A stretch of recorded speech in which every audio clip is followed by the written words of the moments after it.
everybody, Oh my to god. the 15th session of A Crown of Brambles. We're a quarter of the way done. You have What? made it a pretty considerable, amount. I think that you should all be proud of yourselves. You should give yourselves pats on the back. Currently sitting at level 4 for the party, correct? Yeah. Yes. Yeah. Wonderful. Okay, let me make sure that the audio for the music is up to snuff here. I have a recommendation in the case that anybody wants to, listen to music while they are playing, or if you're recording this, then obviously probably not a good idea. But given that you are all road wardens, it is actually quite fitting that the original soundtrack for the game, Road Warden, would actually be quite fitting here. There's a soundtrack there's a song called Howler's Dell, which I'm playing right now, which is quite appropriate for you guys' return back to Zalam and your time spent there. Hang on, I'm looking it up. It's a good song. It sounds a little dour. It sounds a little sort of melancholy, which frankly fits the motif of Zalam as a whole, but it also sounds a little bit sort of bittersweet or perhaps mildly hopeful undertones, as that's also in the nature of being a road warden. So last we left off, the party discovered the source of the Necrobloom, a ghostly Kagora that had been infected with this necrotic, acidic energy as a consequence of an individual that you captured after the battle had concluded. This mysterious individual seemed to have been watching the fight unfold the entirety of the time, and now, after having been captured and presumably having been neutered in some capacity as well, as it seemed as though he was building a large amount of magical energy very quickly, he is now rendered inert and largely he's been unconscious during your journey back to Zalam. Largely successful, I would say. The injuries that you guys did sustain during your battle, while definitely something you will have to get, taken a look at, and you'll have to lick your wounds over the course of the evening, they're nothing so serious that you need to pay special attention I to used them. like all of my spell slots and like everything. I kind of figured that you guys are probably going to take a rest. I don't know if you want to do things in the town before you do that. As you're coming back, it is dark. It's not like everything is closed dark, but it is, some shops are starting to close up. Some shops are, starting their nightlife hours, the whole 9 yards. I guess I could get my stuff with the lady done now. Yeah, if you wanted just to get it out of the way. Well, so I'll go ahead and say this is like DM fiat. I'm going to just say this is something that you guys do, because otherwise it doesn't make much sense. You take the guy to the prison. Oh, yeah. You take him over to the, let me actually find the Zalam document here. Over here lugging this guy around on my shoulder. Yeah, you take this guy over to Marshal Tobias at the stockade, who he's got a couple of guards posted, but he is also himself there. It looks like there's a conversation that they're having when you guys arrive, regarding like prisoners and the bandits that are still running amok off the coastline. And they see you guys approach, and you see that Tobias gives you all sort of like a well-meaning but relatively curt nod as he sees that you have someone bound by ropes over your shoulder, Caius, and he sort of like gives a head gesture where he kind of like points his chin at the guy, and he goes, "So who's that you're carrying there?" If I'm being quite honest, I don't quite know, but An offender, I suppose. Yeah, definitely an offender. I'm pretty sure you'll find out more once he wakes up. Right. Is there anything that we should be aware of? Any dangers that he might pose? Have you taken all of his belongings off him? Well, aside from his clothes. As far as belongings, yeah, as far as you guys are aware, he actually had like nothing on him. Like, yeah, he was just the actually robes. barefoot when you found him. He has robes and then like a loincloth and nothing else. I mean, before we knocked him out, all I remember is him almost exploding, but I don't think that hasn't happened on the way back, so I think that's fine. Is it because he's been unconscious? I would believe so, yes. Okay. Well, we'll be aware of that. We'll put him away from the other prisoners. Thank you. Or put him next to them. No, I don't think we will. Okay. I don't think the plan is to get maximum casualties. I don't think the blast radius. We'll go ahead and put him at the end of the stockade. Thank you, Caius. We can take it from here. And you see that he gestures to two of the guards who come over and help you sort of like get this guy off of your shoulder. And they. I was just gonna drop him. you drop him on like a fucking sack of bones. He dropped because he's very, very gaunt, very thin. In fact, the two guards, well, maybe I wouldn't. I mean, he's not going bully. to spontaneously die, but Okay. it's to the point where the guards come over to pick him up, and they're both surprised at how light he is, and only one of the guards actually needs to carry him. So they just like pick him up under his armpits and carry him over. They give you back your rope. They put him in shackles inside one of the stockades, like many different jailhouses. And you guys are left to your own devices now. Tobias does say, "I will send a guard for you all when he awakens, in the case that you have some questions for him, as you are the finders of this individual. Of course, we don't want to question him without you, as you might know more than we do, but that will come in time. I assume he probably needs to sleep off whatever wounds you might have given him. He has a pretty nasty welt on the front of his head. Looks like about the size of a wrench." Yeah, you can. Oh, that's weird. That's very strange. But I didn't see anything, so... Yep. And you guys are left to your own devices. You're allowed to Good man, Toby. wander the streets. So, do you guys want to have your next stop be at the Pink Health Alchemy Goods to collect your reward? Yes. Yeah. Yeah. Oh, yeah. Okay. So you guys do hop, skip, and a jump. You go mostly on the bridges that are above the marshlands.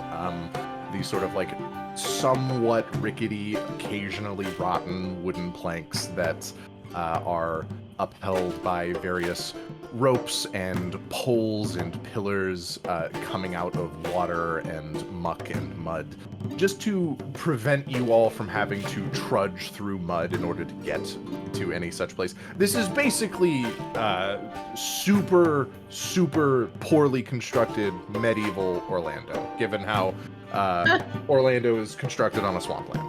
Yeah, right. honestly. So you guys are at all times pretty much at least 10 feet off the ground looking down at swamplands and vines, and then some other times you're, potentially even 30 or 40 feet off the ground while you're walking.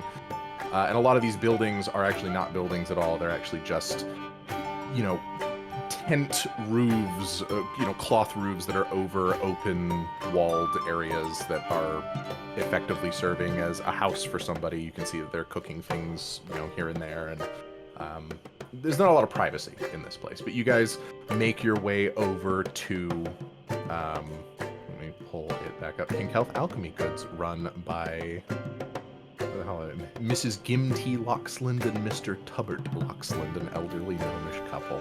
I do remember these two. You enter in. This is an actual building on the sort of ground floor. There's some stonework here that is a little sturdier. There's some dry land that they're actually able to construct a building on. When you enter in, the bell kind of ting ting ting ting ting. And it's later in the day, so it looks like Mr. Tubbert is sort of heading the front of house right now. He sees you all enter, and his eyes widen, and he sort of like has this wide smile. And as he does smile and like his mouth opens, I don't know if this was a detail that you guys caught before, but Mr. Tubbert does not have a tongue. So when he opens his mouth, you see it's just full dark in there. He comes over to you and shakes all of your hands, seems grateful to see that you guys are alive, and then dawdles off into the back and awakens Mrs. Gimty, who is taking a rest. And you see that Gimty sort of comes out and says, "Oh, well, Tyrese, you've made it back.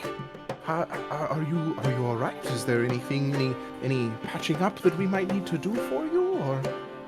Oh no, I'm sure we can just sleep it off. Are you here to collect your reward then? Yeah, and we brought some stuff along. The stuff you asked for. Wonderful, wonderful. Okay.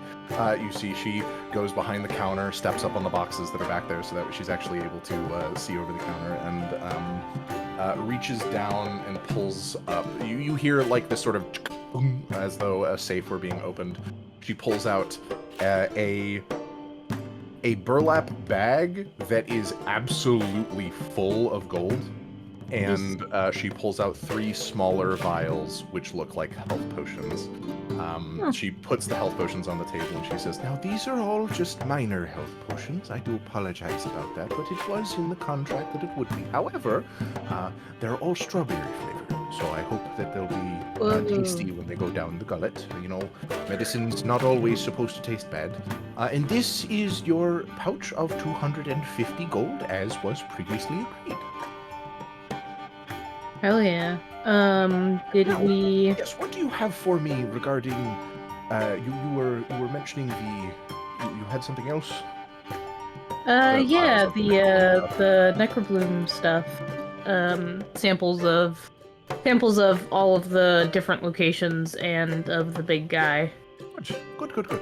I'll go ahead if you are And- alright with it. I'll take them and I'll replace the vials for you. I'll give you clean vials since Also, I'll explain to her what was actually going on. Did you tell her anything in particular, or just like, what do you tell her? Yeah, I'll tell her everything that was going on. I'll tell her that there was, like, I know what the monster is, right? The ghostly Kagura? Yeah. Yeah, I did, that it was basically like a ghost necromancy stuff, and then the guy that showed up and everything. You see that she kind of nods. It seems like it wasn't as though she had expected it to be that, but she had a suspicion that there might have been some foul play, so she kind of nods with this really concerned look on her face. She's like, "Oh, well, I mean, that's why there are road wardens that are out here, is to stop those types of nefarious individuals from doing what they do. So I really appreciate what you've done here. You've done a good thing, not just for us and for the herbs that are in the land, but also for the whole township. I'm not sure that Zalom would have lasted much longer if that ghostly Kagura was allowed to run rampant for any longer." Now, Miss Billie, I did some tests on the sample of yourself that you gave to me, and I discovered something that I was a wee bit confused by, and had to do some searching and some digging and some asking around about. Oh yeah? You see that she actually has some dark circles under her eyes. It looks like she, perhaps Oh, not no. has been like worried, but has been like awake for a while. Oh no! She had to like go somewhere to ask somebody something. What the fuck? In order to get the research done. She sort of leans forward and says, "Now, Miss Billie, I understand that you might be a newcomer to your party here, and I don't want to be too presumptuous, but I do want to just ask this first. Are you comfortable with them being here and learning the same thing you're about to learn yourself, or would you like to learn it first to know whether or not you want to convey it to them later?" They can learn it.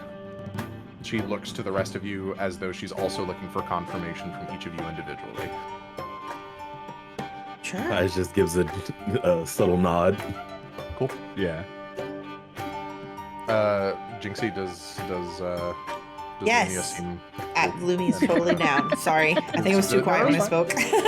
Does Moggs seem perturbed by this at all, or does she seem interested?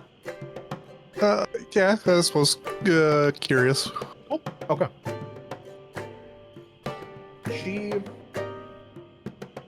leans back, reaches back into the safe, and pulls back out the vial. She hands it back to you. The vial is now empty. She says, "In order to perform the test, I had to consume the sample that you gave me, but I figured that I would return the vial to you. What do you all know about old magic? I would assume Billie might know quite a lot here, given that you're from the old times." Caius gives just an unknown shrug. Can I roll for Arcana? You absolutely may. Arcana or History. History would probably give you a little more than Arcana would here. Weirdly. Okay. Oh, I I'll want do to that. make It is about. history. Yeah, I mean, anyone who wants to make a history check here absolutely can. Billy, you don't have to. Okay. I don't think I absolutely can. You might roll in that 20. Who knows? Also, I'm not in Tailspire because my computer is having a bit of a hard time. So for those of you who rolled, what'd you guys get? I got a 12. 12? Okay. I got a 19 total. Beautiful. Did you want to roll at all, Caius? I assume Caius would have no fucking clue. I have no idea, but you know what? Since you've asked, I mean, it's not you're never not history. allowed to make a roll if I'm posing it to the whole party. There are Wow. Is that a 19? Yeah, that is a 19. Okay. Jesus. Caius hang on. and Lumia. No, I would say How did that happen? I would say, Caius, you're aware of it from a sort of druidic perspective, which is also very similar to the type of magic that Lumia is doing. It's like one step removed from clerical magics. There's two schools of magic, as you guys are aware of. There's the arcane arts, and then there are the divine arts. And druidic magic is one step removed from divine. It is part of the same school as divine magic.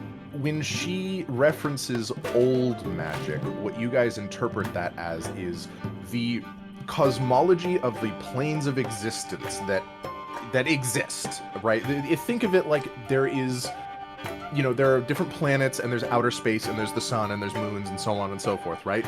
The planes of existence are like that, except stepping between worlds rather than going up into outer space. Rather than having to blast off in a rocket and go over to the moon, you have to step through a special doorway to end up in the space between planes of existence so that you can go to another plane, right?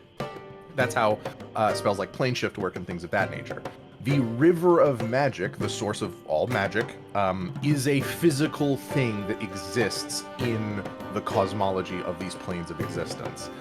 3,000 plus years ago, the river of magic was a lot closer to the material plane than it is now. And so magic back then was much more common, much more powerful, and much more dangerous. It was a lot more like, children are born and can cast cantrips from the age of 2. They just can do that. That is just a thing they can do. And then archmages are genuinely some of the most dangerous individuals on the face of the planet that can nearly reach godhood by the power of their spells. In 5th edition, 9th level is the highest level of spell that you can cast. To put this into a mechanical perspective, it's very likely that 10th, 11th, 12th, and even 13th level spells were possible 3,000 years ago.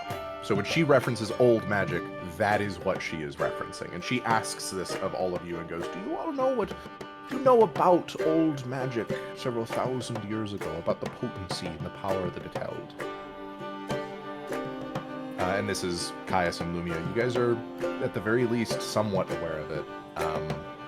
The concepts that I just discussed, but Billy has intimate first-hand knowledge because you were there. As far as my knowledge goes, it's much more dangerous.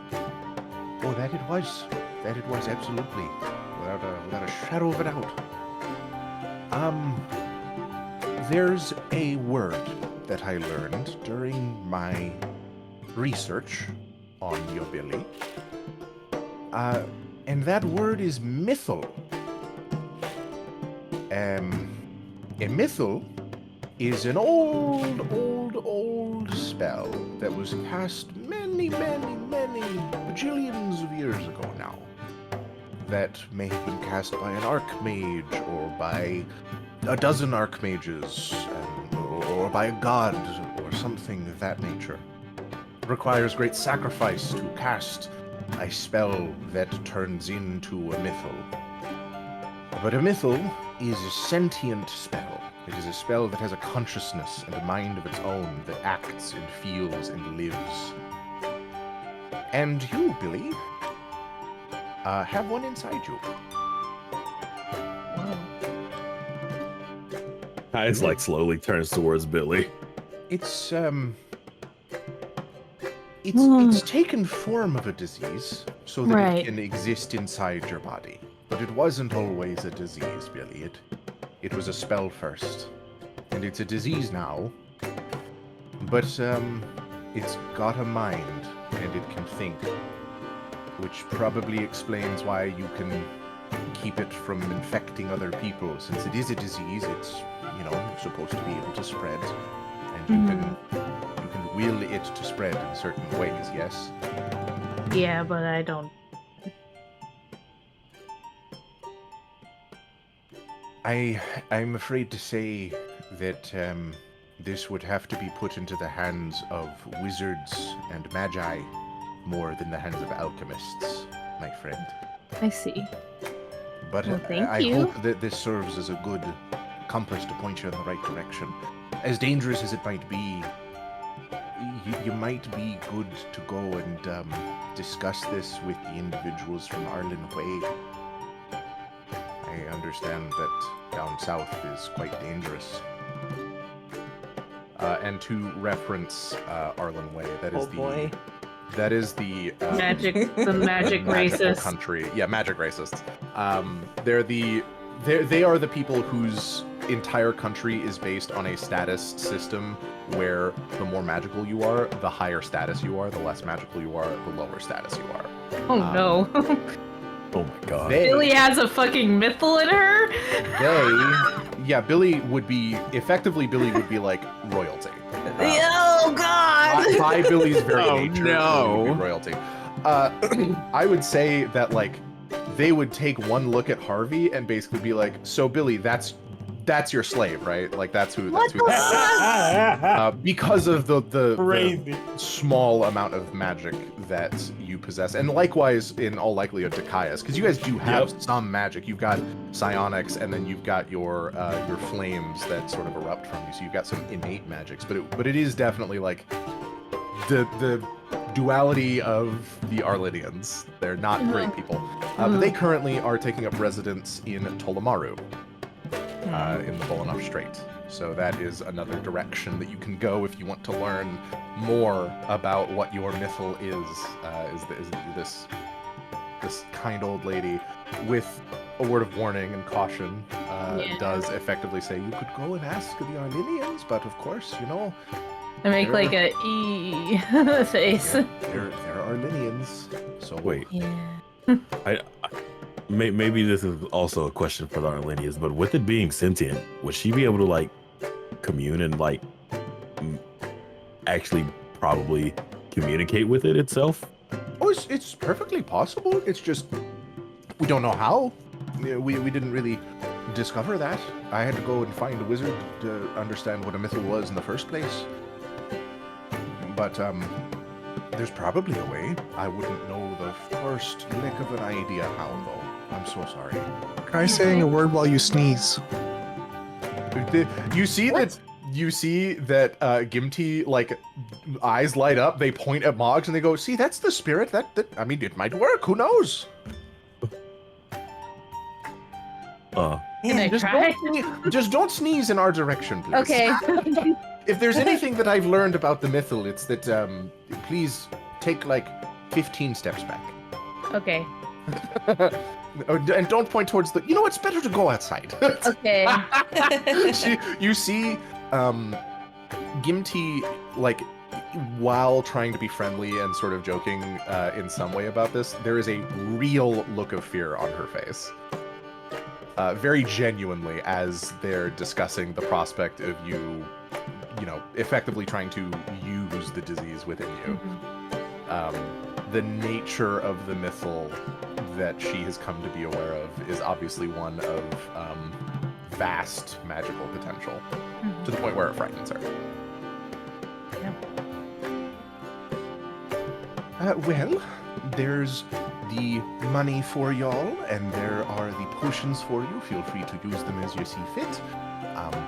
I do wish that I could have given you more information, but I, again, hope that the direction is helpful. Is there anything else that I can do for any of you, dearies?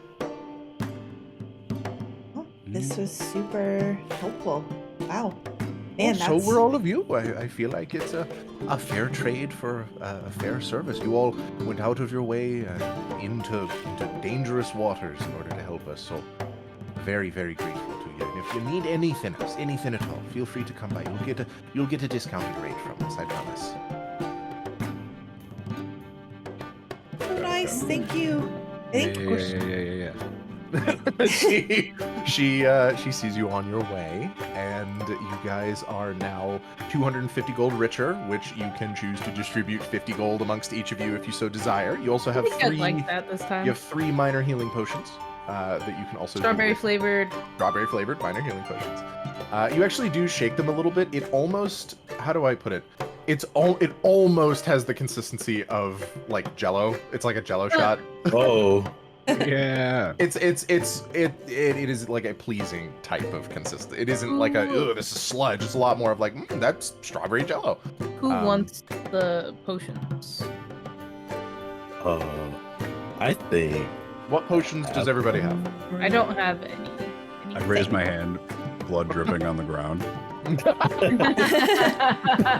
I have none, but I am a potion, so I think everyone else should take them, to be honest.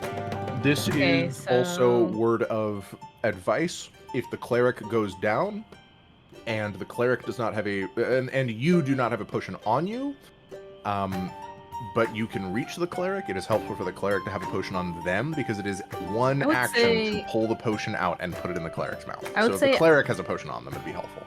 Maybe Oh. Moggs, Harvey, and Caius have one because I'm not very fast. I've already got 2 potions. So. Okay, I'll keep Ooh. one, Yeah. and then one go to Moggs, one go to Harvey. Like Beautiful, it. beautiful. Before we take off, I do want to turn to Billy and say, man, Billy, that was a pretty big revelation. How are you feeling about that? I had my doubts about it. I didn't think it was a disease in its truest form. And like after traveling for a bit, I didn't really think it was. I thought there was something more to it, but I didn't know what. But at least I know I can stop it. I mean, I don't have to like infect people, but I think it would be cool to communicate with it and do more research. As the two of you are having this conversation, and as Billy is musing on her feelings, you actually do hear the door behind you open, ding, ding, ding, ding, and you see Gimti walk out and go, "Oh, I'm so good that I caught you before you left. I don't know why I completely forgot. Perhaps it's just because I've been so addle-brained these last couple of days. But here, this is something that the wizard I spoke to wanted me to hand to you in case it would be helpful." And she hands you a rolled-up piece of parchment. Oh, thank you. It's supposed to be an individual or a name. He wrote it down rather hastily, so the parchment's quite small, but it should be fine. You have a wonderful evening, fellows. And then she walks back inside. Okay. You unroll the parchment? Yeah. It has the name Roxanne Lamore, and then underneath it, it says The Diamond and the Dragon. Oh. And then the note, look for them. Hmm. Do I recognize that name? I do. Harvey does. I'll read it out loud. I'll be reading. Yeah, you read it out loud immediately, Harvey. You're like, you know who that is. So maybe not you know who they are, but you recognize the name. yes. I have a bit of a side quest to find this person. You do? Yes. You remember the dream sequence? Are you saying the same character? Hey, I would assume so, yeah. Yeah. You remember the dream that I had? Did Harvey tell Billy about this? Yes, I did. I told. Okay. I told her about it. Okay. Yeah. The end of that, they told me to look for Roxanne Lamore. Well, I guess I need to find them too. They do have the title The Diamond and the Dragon. What does that mean? Are they 2 separate people? I think Is it it- was actually told to you, Harvey. Is it Rox and Lamore? I have the name of the party was White Elder Dragon. Well, the White Elder Dragon is the information that Harvey is aware of, which you can now disseminate to Billie at this point if you wish, is that Roxanne Lamore befriended the White Elder Dragon. Like the mouse and the lion pulling a thorn out of their paw kind of deal. Roxanne Lamore became friends with the White Elder Dragon. And so Roxanne Lamore is presumably the diamond, and the dragon is presumably the White Elder Dragon. Oh. They're like Bonnie and Clyde. Effectively. Ooh. They are a lot more of like a mythical force or like a legend than they are, a lot of people talk about them, but a lot of people are like, yeah, that's not real. No one would befriend the White Elder Dragon. But Harvey, you explicitly have spoken to an individual who not only knew them, but was part of their party. And that is Yenoble. Which, like, is kind of funny to think about because you've met Yenoble. Yenoble's just like a guy, right? So presumably Yenoble must have been a completely fucking insanely powerful rogue when he was alive, in order to be able to go toe-to-toe with Roxanne Lamore, who has befriended the White Elder Dragon, to the point where the White Elder Dragon and Roxanne travel together. He's from Philly. He's all right with me.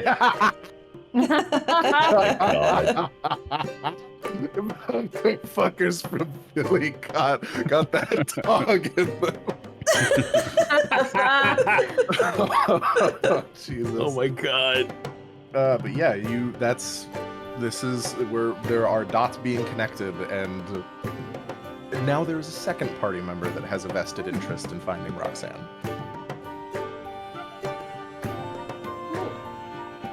So the night is yours. What do you guys choose to do? You want to go back and take your long rest so you get your fucking hit points and spells back? I got a question. Are all the shops closed at this point? I would say they are closing. Okay. So in the travel time that it would take to get to a place, they might be closed by then. Okay. I was But about to there's see always tomorrow. There's always the morning. Okay, I was just about to see if I could drop something off before I.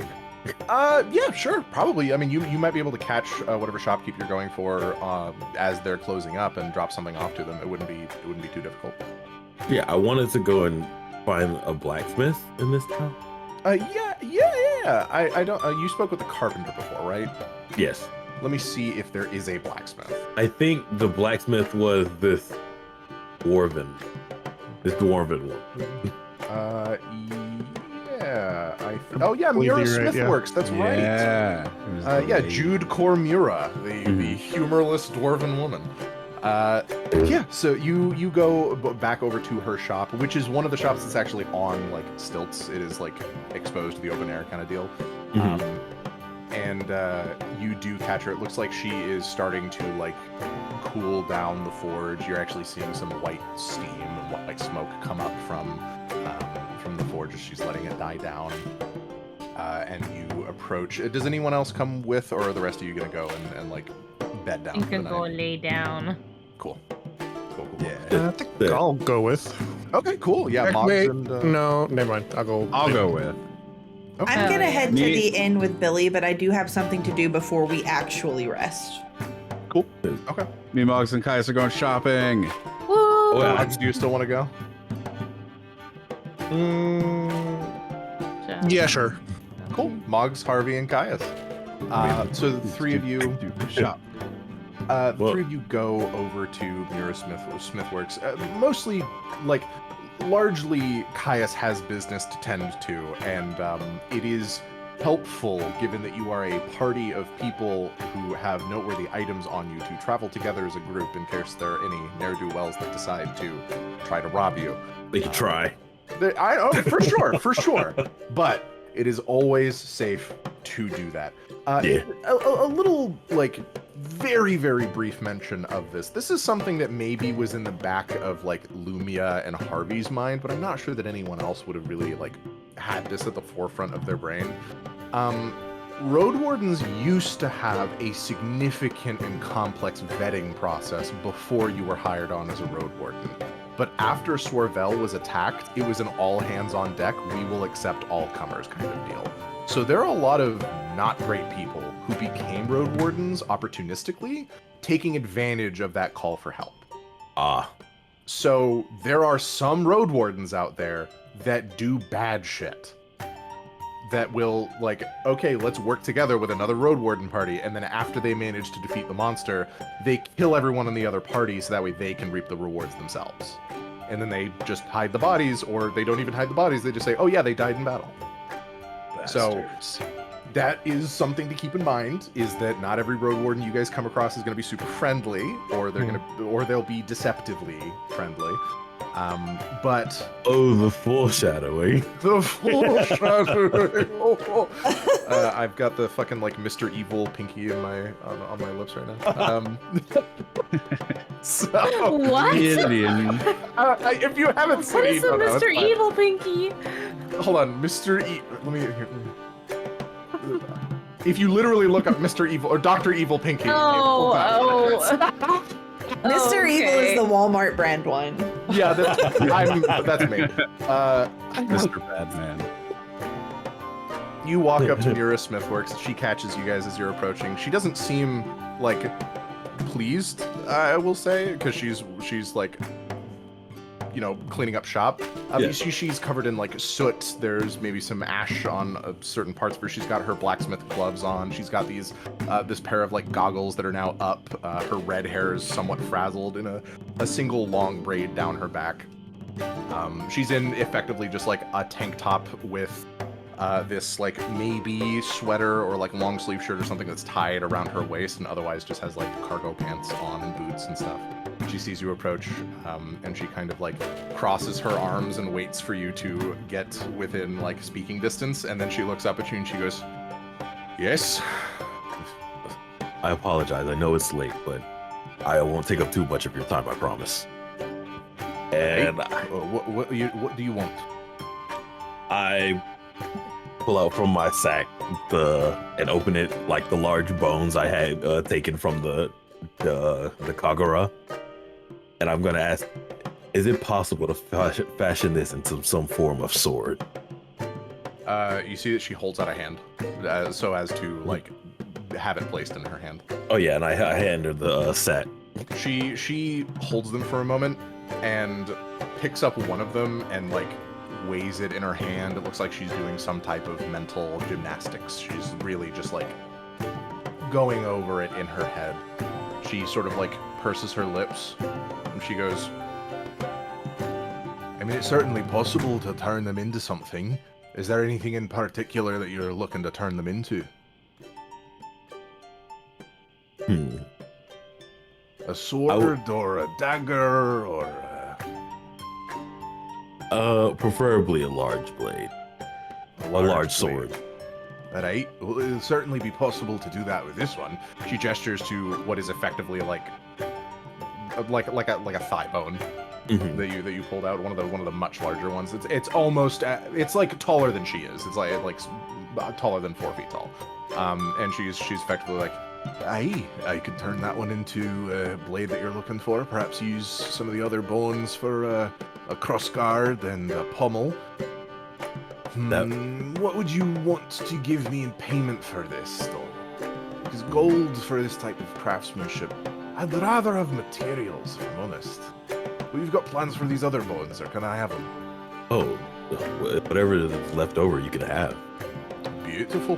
That'll serve as payment for me. It's not very often that we get to find Kagura bones. Oh well, then I guess it's better than leaving them out there to rot in that godforsaken place we found them in. Aye, well, given the state of that godforsaken place, I'm surprised that these bones aren't rotten already. Are these the only good ones that you found? What was left of it, yes. Right. And this will be a hot commodity. You might have just made me quite a lot of money. By the end of the day tomorrow, you can come and see the progress on the blade. We can perhaps do some etchings into the blade itself, make sure that it's up to the snuff that you've got. You've got a family crest or anything like that you want in the blade as well. I could do that. A bone's not a particularly easy metal. It's not a particularly easy material to work with, but I can do what I can. The moment she asks for a family crest or anything, he kind of like reaches up and touches his necklace.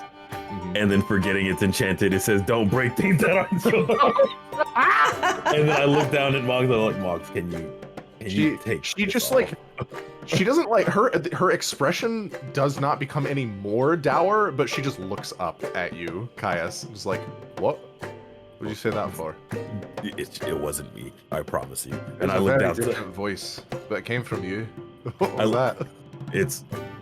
Please, it's a long story. And I look down to Moggs, and Moggs, are you able to take this off?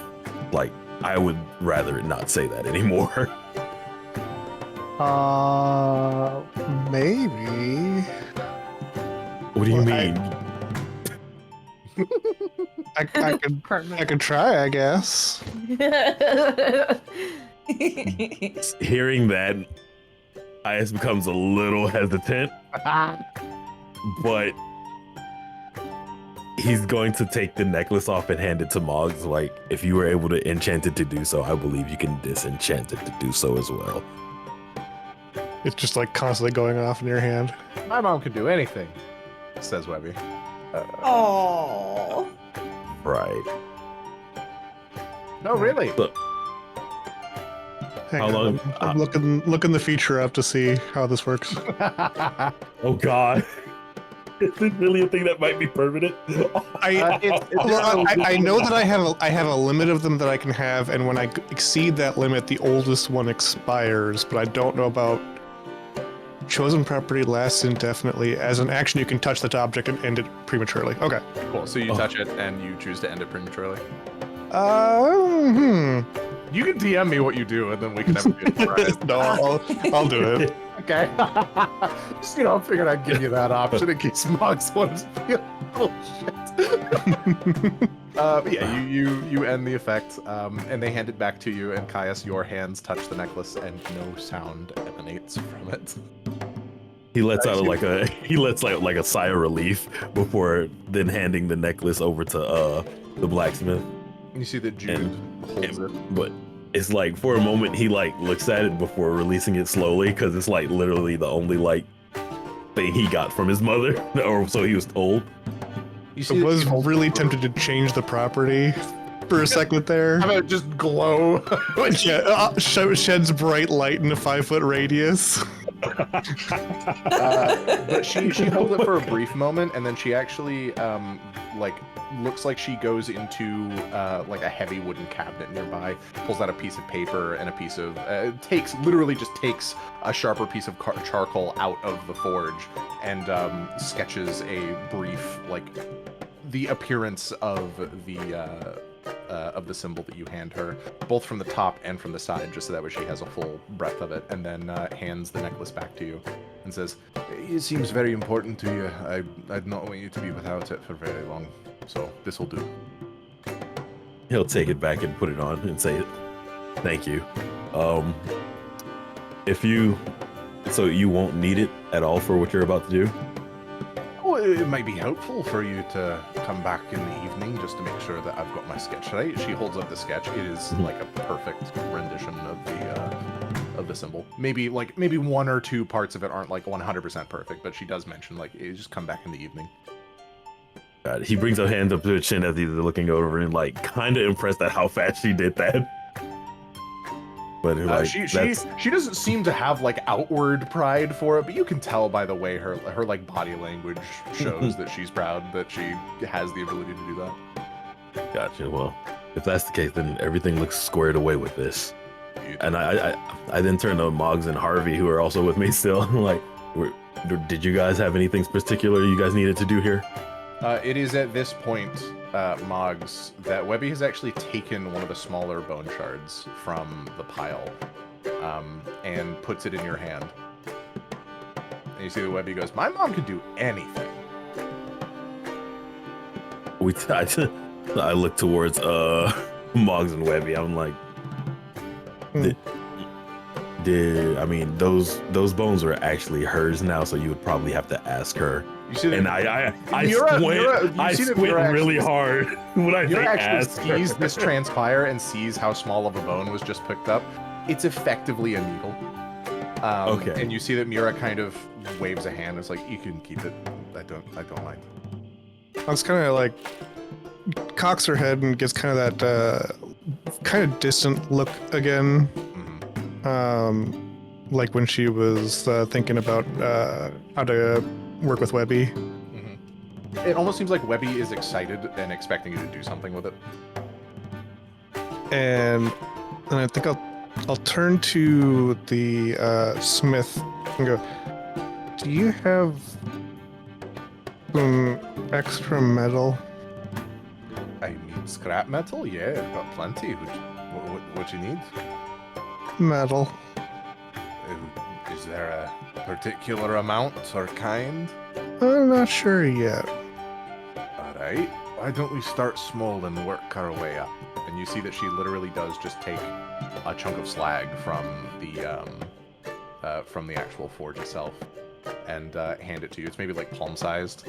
And she's like, I've got no use for this in the first place. If you can make use of it, then that would be wonderful. But any higher quality metal might actually cost you. You have like you can use this with what we talked about. And I think she'll take the two in between her hands, and she'll just kind of start like, almost like she's playing with Play-Doh. Yeah, I was gonna say mold it like Play-Doh. This is just kind of like crumpling and pushing and squishing, and it's crude, but what comes out is a small knife with a bone handle. You see that Mira was watching this whole thing, and progressively her eyes were like progressively squinting as this was happening, as she's kind of like narrowing her eyes as though she isn't quite certain of what she's watching. And Harvey and Caius, you two have seen Moggs do some stuff similar to this before, but this actually looks like intentional, concentrated. Like she's doing this purposefully, which isn't something she's really done before. It's mostly been accidents or mistakes that have happened to end up positively for her. But in this instance, she purposefully picks this up and does something with it at the prompting of Webby.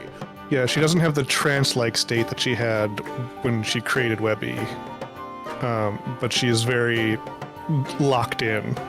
But yeah, it's honestly, it is crude, but it's also like, you see that Mira like walks over and holds out a hand. She's like, you mind if I see that for a moment? She doesn't fully that doesn't fully register to her, because she's still kind of like looking it over, and then she actually turns and actually presents it a little bit to Webby, not like to take it, but just like kind of a, you suggested this? Webby picks it up as much as a creature with spider legs could pick up a knife. How is this happening? She holds it between like the front two parts of her of two of her legs, and she's like, "See, my mom can do anything, and like that's saying something. It's a lot, but that's how you made me, Mom."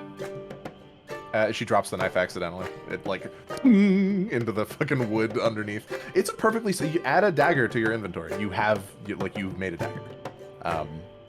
It's perfectly serviceable as a real weapon, a simple weapon that someone can use. I guess I'll like squint to Moggs. How long have you been able to do that? I don't know. That's cool as hell. See, Mira nods and goes, "Hey, you'll run me out of business before long. If you want an apprenticeship, you're more than welcome to it. A skill like that would be very helpful in my workshop. I could actually make use of the slag." All right. I want to go to bed. do it, Get out of my oh, shop. no, we have to go places. I mean, it is what it is. All right, I guess I'll turn around and try to like start trying to scoot Moggs Sure. out. Yeah, no. Like, Moggs is whoa. like fascinated by the fact that they've just Then- created something out of Well- like, scrap pieces of material. So we can discuss this a little later, Moggs, to figure out what's going on. But That's insane. let's get back to the end. Real quick, out of character, did Yeah. we split the gold 50 each? Yes. I believe so. Is that what we yeah. decided? Okay, I got add that to my sheet, and that was a minor healing potion I got earlier, right? Yes. Yeah, cool. I'm The on. lowest tier of healing potion. My sheet is updated. Okay. Beautiful. So, Billie and Lumia, alongside. We walk in. Please, God forgive me. What is the name of your raccoon companion? Riz. Riz! We're literally the How Rizzlers! dare you? I know. I've never been more proud of you in my life. dare Bro. you? For whatever God. reason, I did not have Riz as a unique character. Boo. Boo. Hater for real. Tomato. Anyways. Oh, he's massive. Oh, okay. Oh. So, So sorry, Bill. We really did jump on you for that. That's fine. We literally called Billie- him Rizzler. Billie, Riz. No one else got and- you. I got you. Hey, I am part of 4 campaigns, running 2 of them. Forgive me. What? I'm part of 5 campaigns technically, and soon to be 6. And I'm running 2 of those campaigns. Oh no, we weren't serious. We love you. And I was No, there. no, no, I meant no, it. no, no. I meant it. That's less. That is less of like an excuse, because you're absolutely right. You're called the Rizzlers. I should have remembered that, and much more of just an explanation. I have a small brain, and not all of the information in all these campaigns can fit in it. So, Lumia, Riz, and Billie are left to their own devices at the inn for a little bit, perhaps I would say maybe 30 minutes. So if there's anything that the 3 of you want to discuss amongst yourselves, you're more than welcome to before the rest of the party arrives. But otherwise, we can just say that the party arrives. It's up to you guys. What do you want to do here, Lumia? What else do you want to do here? Well, I'm probably going to retire to my room soon, but I did want to take a moment to ask you how you're settling into the group and how you're feeling so far. I know it's probably kind of weird to be thrust into a new dynamic, and we've certainly had some recent drama, so I wanted to check in with you. Oh, it's okay. I mean, I don't mind too much, but I'm happy to be a part of it. You know, I mean, I like adventuring, so it's nice to be with you guys. We're very happy to have you. You have an interesting story. I hope you don't mind if we ask questions about your illness. It is very fascinating, though. I'll answer them. I mean, if I can. Hopefully see- soon. Riz has like a piece of cheese between their little raccoon hands. They're eating it. Oh They're my sitting god, on the damn table. it. They're literally just like on the table rather than in a chair, and they look to you, Billie, with like a mouthful of cheese. They're like, "How's your tail work when you're on land? I kind of just pops around. Like, I mean, I would assume it would keep you really imbalanced because you're like a bipedal person, but you have a tail." I am actually not that clumsy. I'm not too clumsy. I don't know. It kind of it's it kind of just I can control it, but it's heavy on land. It helps in the water, though, right? It helps in the water, but I can kind of use it to my advantage on land to balance myself out sometimes. Hopefully more with training soon. Cool. Lumia kind of leans back in her chair to not so slyly, but more closely inspect Billie's tail. It looks yeah, cool. It's interesting because like a seal is, not to be blunt, a seal is a tube that has a tail at one end and a face at the other, and so Billie is a person with a tail coming out like just above their butt. Like that is what Billie is. And so it's less of like, I don't know, it's I guess it's kind of big comparatively to what you would expect from like a lion's tail or a tiefling's tail or something like that. So Here, that's wait, why let me see if I can get like because it doesn't really show it on her model, and I don't have a like back reference for her designs. Let me see if I can get something that I can show Yeah, you Riz guys. was mostly just curious, deciding to ask, and then Riz kind of turns to you, Lumia, and goes like, "Does it feel like that when you take out your wings, Lumia?" I suppose. I'm still very much getting used to them, and I will admit I had hoped that I might gain them, but they're still a little weird. It is exciting to use them, though. I bet. I bet it's exciting to have wings. I mean, being able to fly. Imagine if I got turned into a bird instead of a raccoon. Well, I mean, Yeah. a fair point. Beggars can't be choosers. I'll have to take you flying sometime. Okay. I promise not to drop you, mostly, Please, probably. don't, you shouldn't say it. I mean, I like to be honest, transparent. Everything has risks, man. Okay. Hold on. He kind of like braces, his whole body like tightens for a moment. He's like, okay, I'm good. I'm terrified of heights. Just had to get that out of my body. Oh, I didn't know that. That'll be important for us to know in the travels Hey, ahead. No. I wasn't before I was a raccoon, but I'm now maybe an eighth of the size that I once was, and everything is bigger, effectively. So Oh. falling from a shorter height is further for me. Comparatively. Like if you were to take the percentage of whatever. You get what I mean. Have you tried learning How to like- fly? What do you mean? No. Have you tried learning magic in this form? I knew You- magic when I was a person, and for whatever Do you reason want I me can't. to try to help you? You see that he holds up his raccoon hands, and he's like, these hands don't have the required articulation to cast spells. I can't make the somatic components of spells. There are some that I might be able to do, but I tried Misty Stepping and nothing happened. You see that he says the perfect incantation for a Misty Step, and nothing happens. Aww. Maybe we could He find kind you of some shrugs. spell scrolls. Maybe that would be nice. I'd love to be able to contribute in some real way. we Also, could look I'm into just gonna spell make it scrolls. canon that you guys did not bring him on the Ghostly Kagura fight, because otherwise he would have eaten shit and died. So Oh, yeah. I'm gonna say that you guys left him at the end. You can take him on quests and stuff like that, but he will be considered a non-combatant and thus not at risk of dying unless there is a total party kill. And even then, we can say that he manages to run away.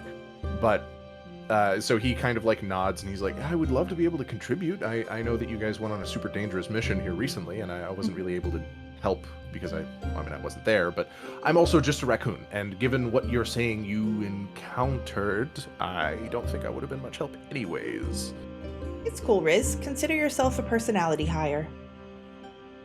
Damn. you see, Brutal. you see, he's kind of like, he crosses his little raccoon arms. What? I'm saying you have a wonderful personality and that you shouldn't I be know, worried I that you know, can't but- fight battles. Listen, if I'm gonna be a member of a road warden party, I want to be able to contribute in the way that a road warden does. You contribute laughs and it's very cute to watch you eat cheese. Hey. It's really cute. Listen, guys, come on. I know, I'm fluffy and fat. Oh, It's glorious. I'm sorry. I'm Please. so sorry. I'm a person. I'm so... You see, he puts his face in his raccoon hand. Oh. Too Please, Billy. I beg of you, treat me like an equal. I mean, to be fair, if I got turned into a raccoon right now, I'd think I was cute. I would too. You have a much better self-image than I do, then. We gotta work on that. We gotta build up your confidence, okay? There's no telling when you're gonna be turned back into your regular self, so we gotta get you to a space where you can accept how you currently are.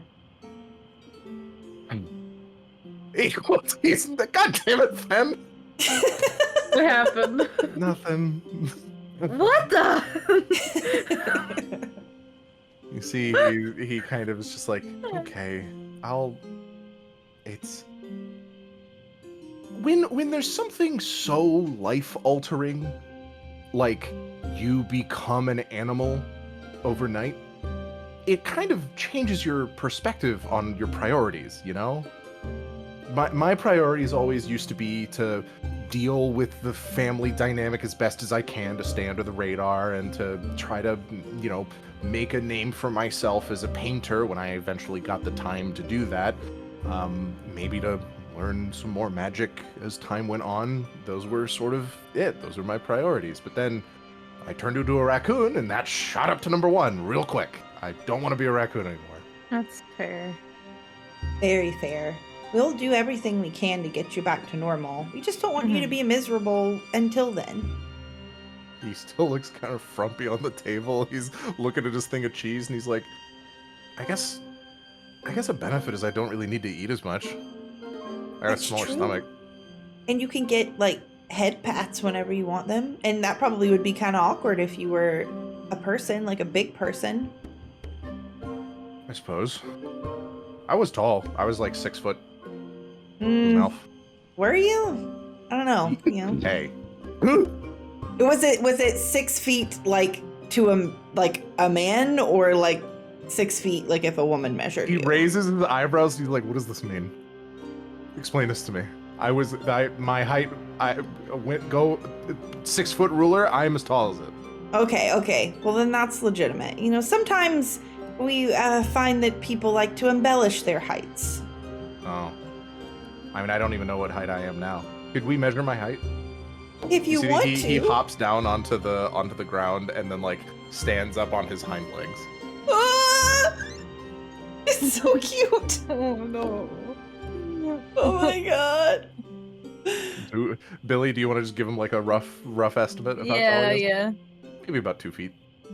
Maybe like foot and 11 inches, something like that. I'll tell him.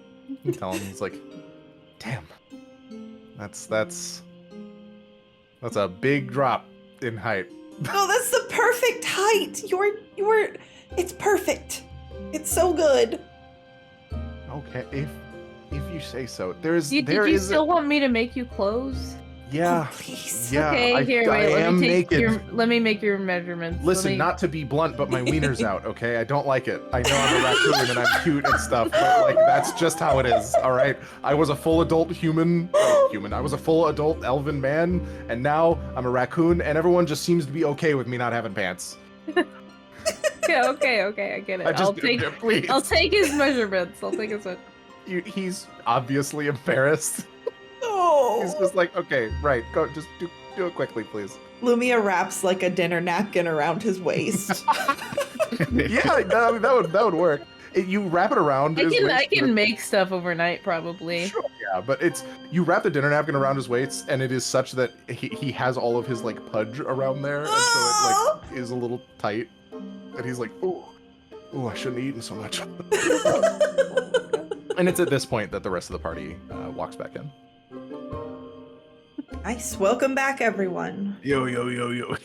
What is happening here? Oh, hello. I have pants now.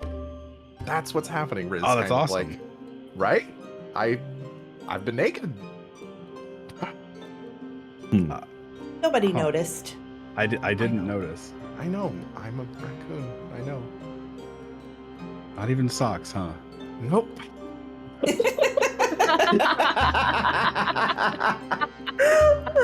No clothes but Oh my socks God. would be insane. Oh my god.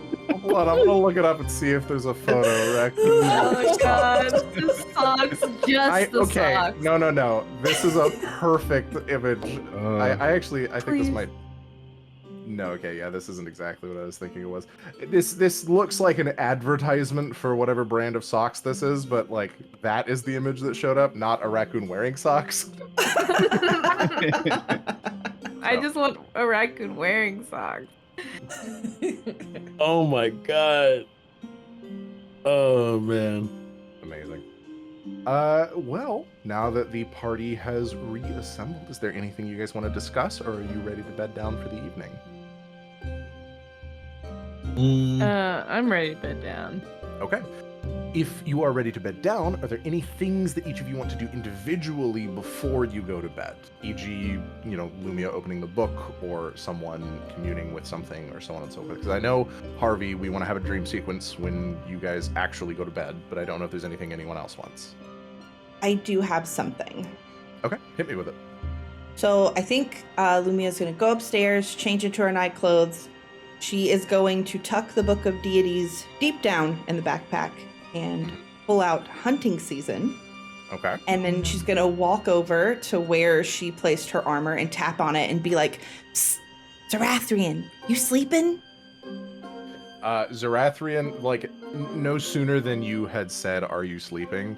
does he, like, appear sitting on the chair in the room, and he sort of, like, holds his hands up, and he goes, "I don't need to sleep." Or, sorry, that's not Xirathrian's voice. He goes, "My lady, I do not need to sleep." Oh, morning. You have got to stop scaring me like that.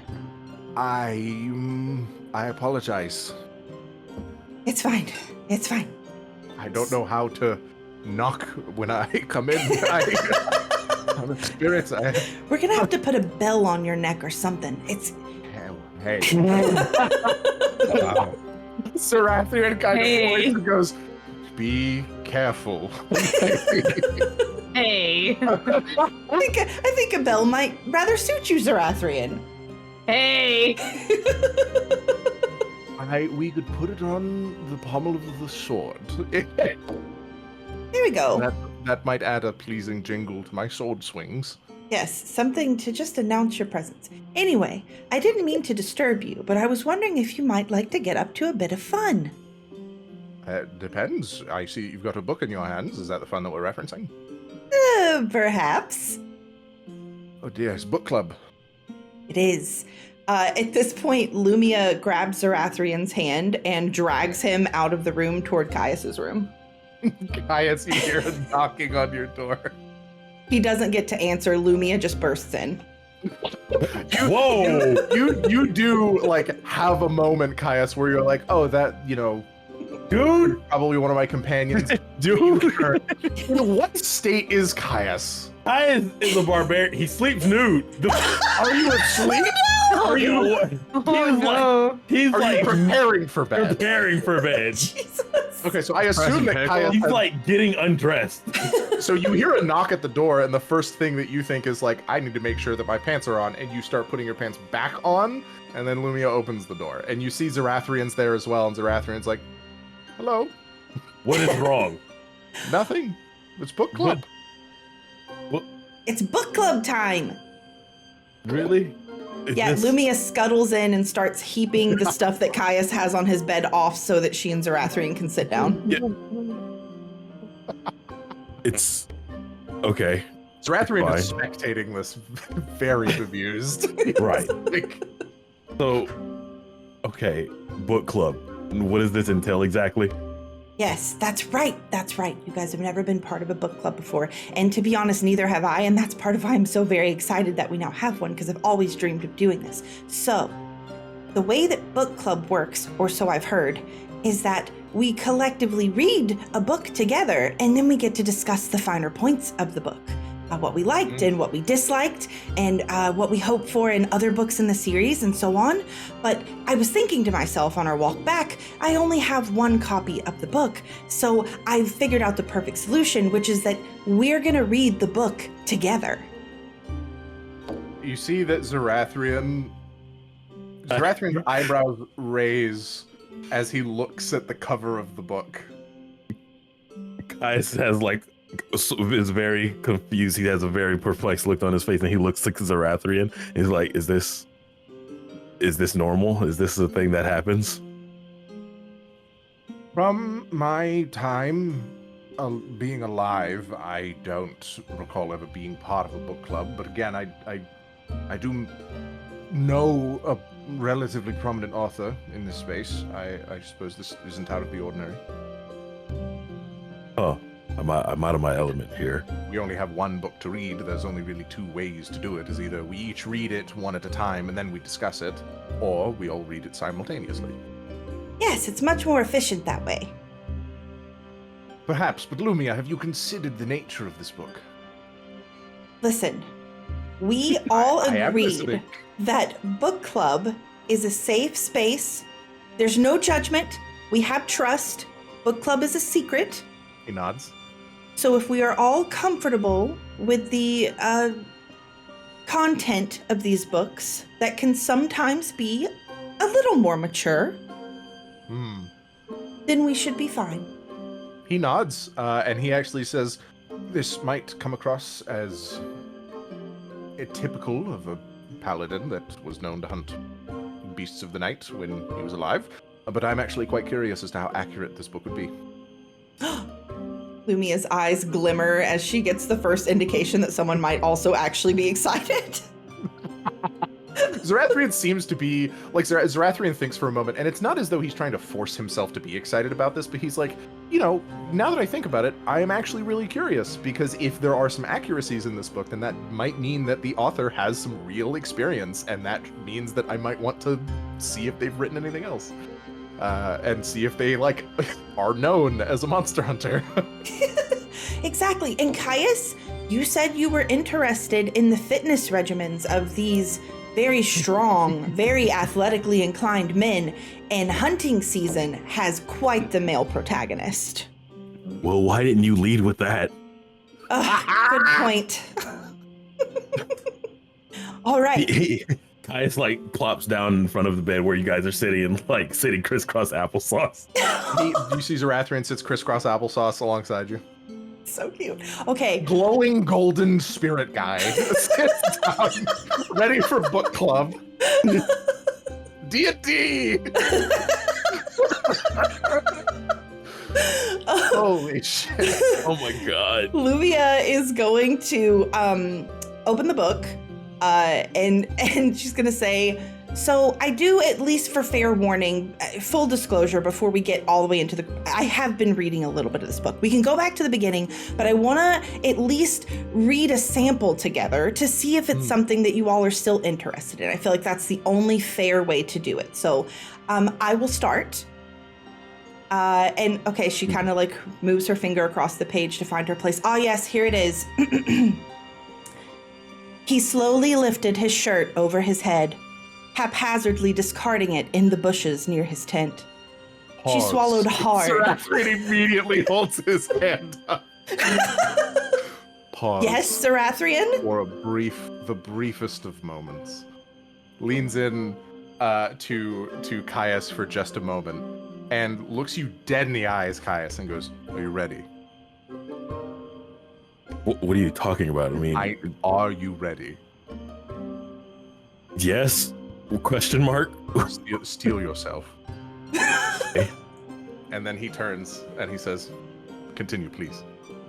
Is this anything like that other book? Wait, are you actually reading something? She swallowed hard as she drank in the sight of his corded muscles, lit only by the soft glow of the firelight. She hurriedly tried to avert her gaze elsewhere, as it was neither the time nor the place, with danger looming so imminent in the woods behind them. She was, after all, here to hunt a werewolf. And it's at this point Lumia is actually going to pass the book to Caius and say, "Okay, Caius, you read the next section." Right.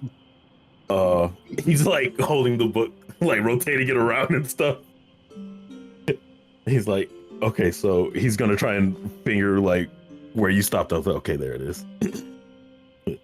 Feeling her mind, she dismissed the heat that flooded her face caused by the spectacle before her. Her grip firmed itself around the handle of the hunting bow as the night slowly crept in. Within the hour, the forest had been cloaked in darkness, save for the dim moonlight. Her breathing shallowed as she attempted to conceal any trace of her presence. As she waited for even the slightest hint that her quarry would be near, she found her mind drifting back to the male she spotted setting camp in the woods, and a sense of unease began to settle within her. What was he doing in these woods alone?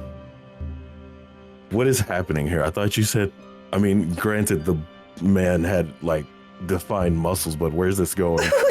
It's just getting to the good part, Caius. Now give it to Xirathrian. Xirathrian can do the next section. Okay, he passes the book to Xirathrian. Oh, is this what you were talking about before, Jenks? Yeah. Holy shit. Fuck. Oh my god. Okay, sure. Give me just a moment. Oh god. The briefest moment of silence that permeated the space between her and her quarry. Had she masked her presence well enough? She took one step back into the darkness and heard a snap. All hairs on the back of her neck stood on end, her gaze traveling up to see his pair of golden, glowing eyes staring into the shadows within which she resided. The beast took in a breath. Laboriously, purposefully, they smelled the air. Releasing a snarl beneath their breath, it was obvious her cover was blown before she heard the beast's words laced with gravel. There you are. Can we just give a round of applause My to Belle God, for literally dude, coming up with what? that off the cuff? Yeah. Insane. It's okay. It's Snap, all snap, right. snap, It's snap, acceptable. snap, snap. You're a beast. What the fuck? I know. Challenge passed. Incredible. I'm happy. What I'm hell? glad. I I knew I was going to be put on the spot this session, and then it started happening, and I was like, fuck. Like, need to do this? Am I prepared for this? Cool.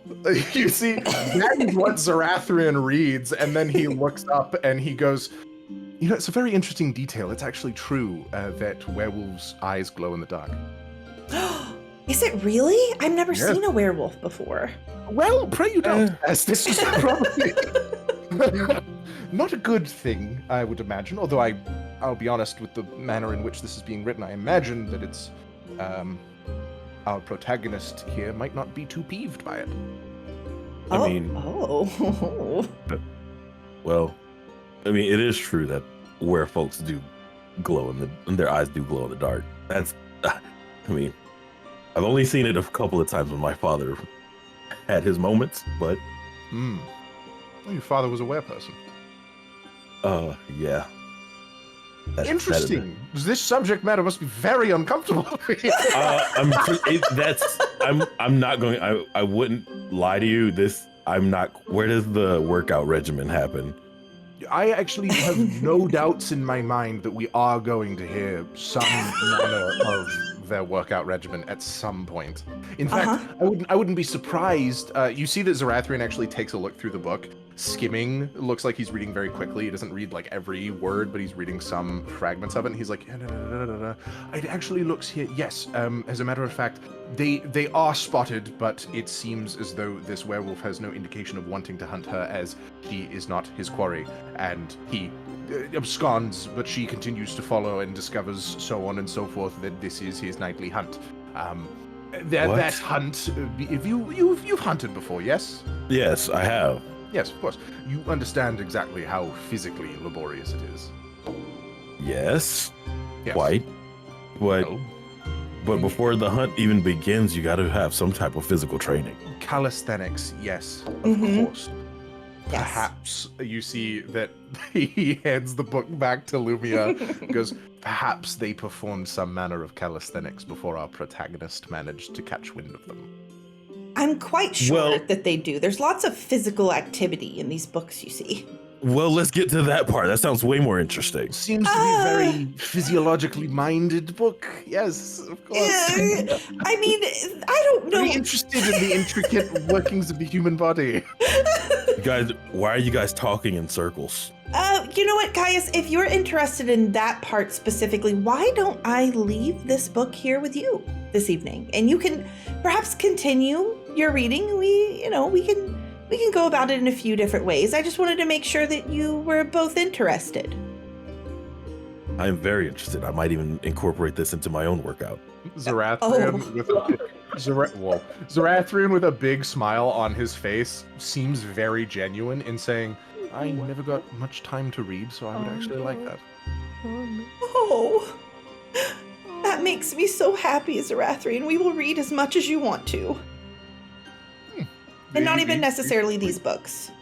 Oh no, I not to be blunt, but certain paladins have to take certain oaths, and there wasn't an element of my oath that, demanded reading. celibacy of me. Hey, that's Bell. There wasn't a part of my oath that demanded my celibacy, but there, I'll be frank, are many people who sort of just assume it. So I never got much opportunity to understand what it was to have the charisma required to woo a fair maiden, or to, We'll see. I'm just sort of talking now. Oh, I What, you know I said love woo? this. Woo. Yes, to Woo. woo a maiden. What you're trying to do with I'm sorry, what? to woo a maiden.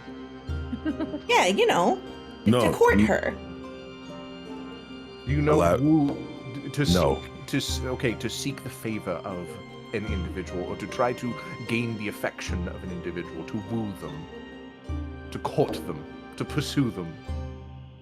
Romantically. Yeah, I was going to say perhaps pursue sounds too aggressive. Courting is probably closer. To romance them. Caius is.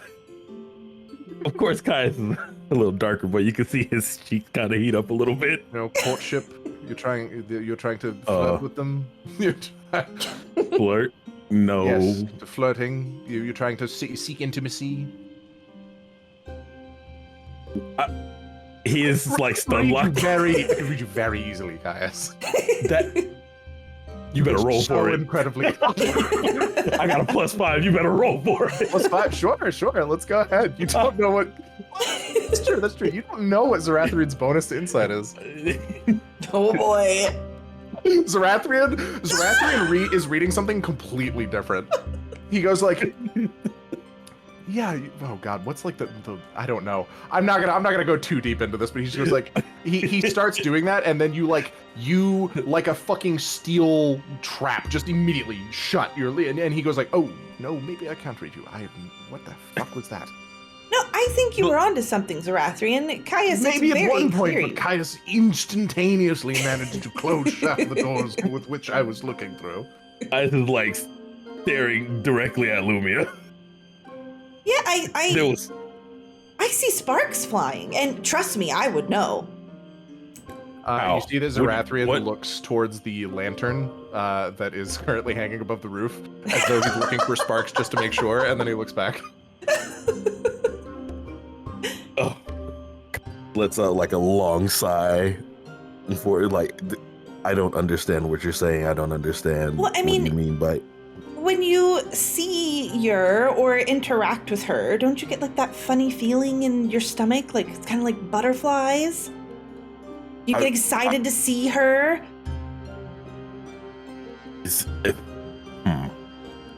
Listen, Caius, Excitement. this book club may prove to be more fortuitous for you than you realize. I feel as though discussion amongst us may actually prove to be fruitful for your endeavors. If you're seeking to impress her, to gain her favor in whatever way, be it romantic or not.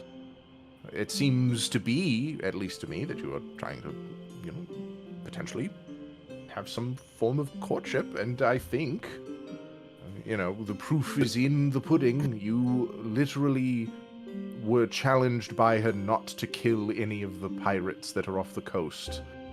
A truly monumentally increasing the difficulty of the task. But you're willing to do it, aren't you? Of course I am. Yeah. Is that a challenge to yourself, or are you trying to impress her? Be honest. Caius thinks for a moment and like, I'm not sure why, but I was just compelled to do so. You see Xirathrian holds a hand out to Caius and then looks to Lumia and goes, trying to impress her. Yep. Sure are. We could be your wing people. Absolutely. What does that mean?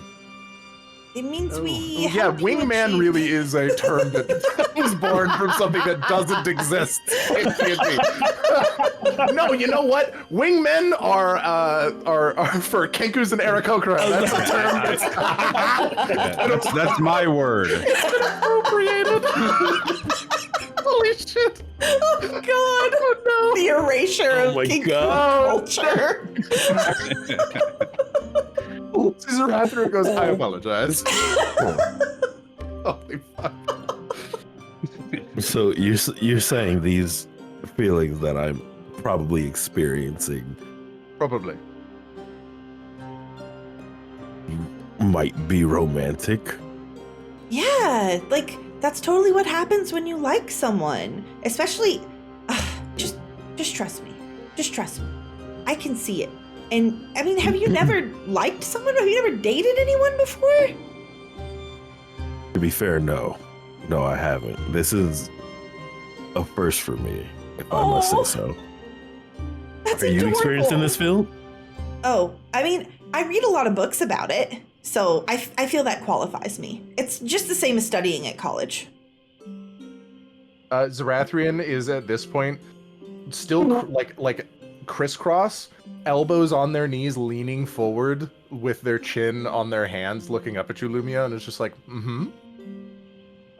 Yes, I've done extensive studies. Some would say that I know as much about romance as I know about the deities. Some being me. You did tell me about my with Xavier Ear's intervention with earlier for me, so that is, I don't have a reason to doubt her. I suppose that's fair. I suppose that's absolutely fair. Yes, Have you yes. any... Right. Forgive me for prying. You absolutely do not need to answer this, as I understand this is a question that would be considered rude in almost any culture. Do you have any experience firsthand, Lumia? I mean, Okay. No need to answer. It's fine. I absolutely understand that type of topic is very sensitive. Far be it from me to make assumptions about the two of you here. I don't want to assume that you haven't had first-hand experience, either of you, either with courtship or with more intimate matters. yeah, let's not make any assumptions. Of course, no assumptions. Lumia sweats. Unlike many of the individuals that were alive during my time who made assumptions that I was a celibate 100% of the time. But that's not true. Oh, no, it isn't. It's not. Lumia's eyes get big and she looks over at Caius. I think Xirathrian. Yes. Would you be able to help? I mean, I can't speak for Lumia, but I'm definitely looking to both of you for guidance in this matter because I am very much unsure about this territory. All right. Sure, if you'd like. Well, I can't say that I'm an expert by any stretch of the imagination. The most courtship that I did was to fight alongside a fellow paladin, and love blossoms on the battlefield quite easily. Ooh, I hope you'll tell us about that later. Oh, she was a wonderful individual. She was remarkably talented with blade. I will admit that we crossed swords once or twice, but differences were laid at our sides when there were, greater matters to attend to, and perhaps that first the differences, what we first thought were differences, were actually just, opposites attracting. Oh my God, was it like enemies to lovers? All right, listen. what? Xirathrian points at you and goes, "Listen to me. While you're correct, She giggles. you have to think. You have got to think about it more as just two people learning to love each other. It was a wonderful time. I did enjoy our companionship. We had to part ways, of course. We were not part of the same party. We were not fighting the same battles. It was very short-lived, but the time that we did have together, I wouldn't replace. So I can't promise that I'm an expert, but I suppose if you follow my method, get into a fight with you. Caius takes a moment and places a hand to his chin. Don't. But he says, Now that learning to love. They look up to you, Lumia. Now that I think about it, they're both quite, well, forgive me for saying so, but quite violent people. They both seem like they're holding a lot of rage in their bodies. Perhaps it would be quite helpful for them to get that rage out in a cooperative manner. Yes, perhaps a friendly bout. that rage could bloom into passion. Yes, then we close the doors. Indeed. I wonder if this book will Teach help us? shed some light on that. Sure. Maybe. Yes. Required reading material. This one does definitely feel like the type of book that would be up the love language's alley for Caius here. the sort of like more primal, raw, emotional deal. Right? Am I interpreting that correctly?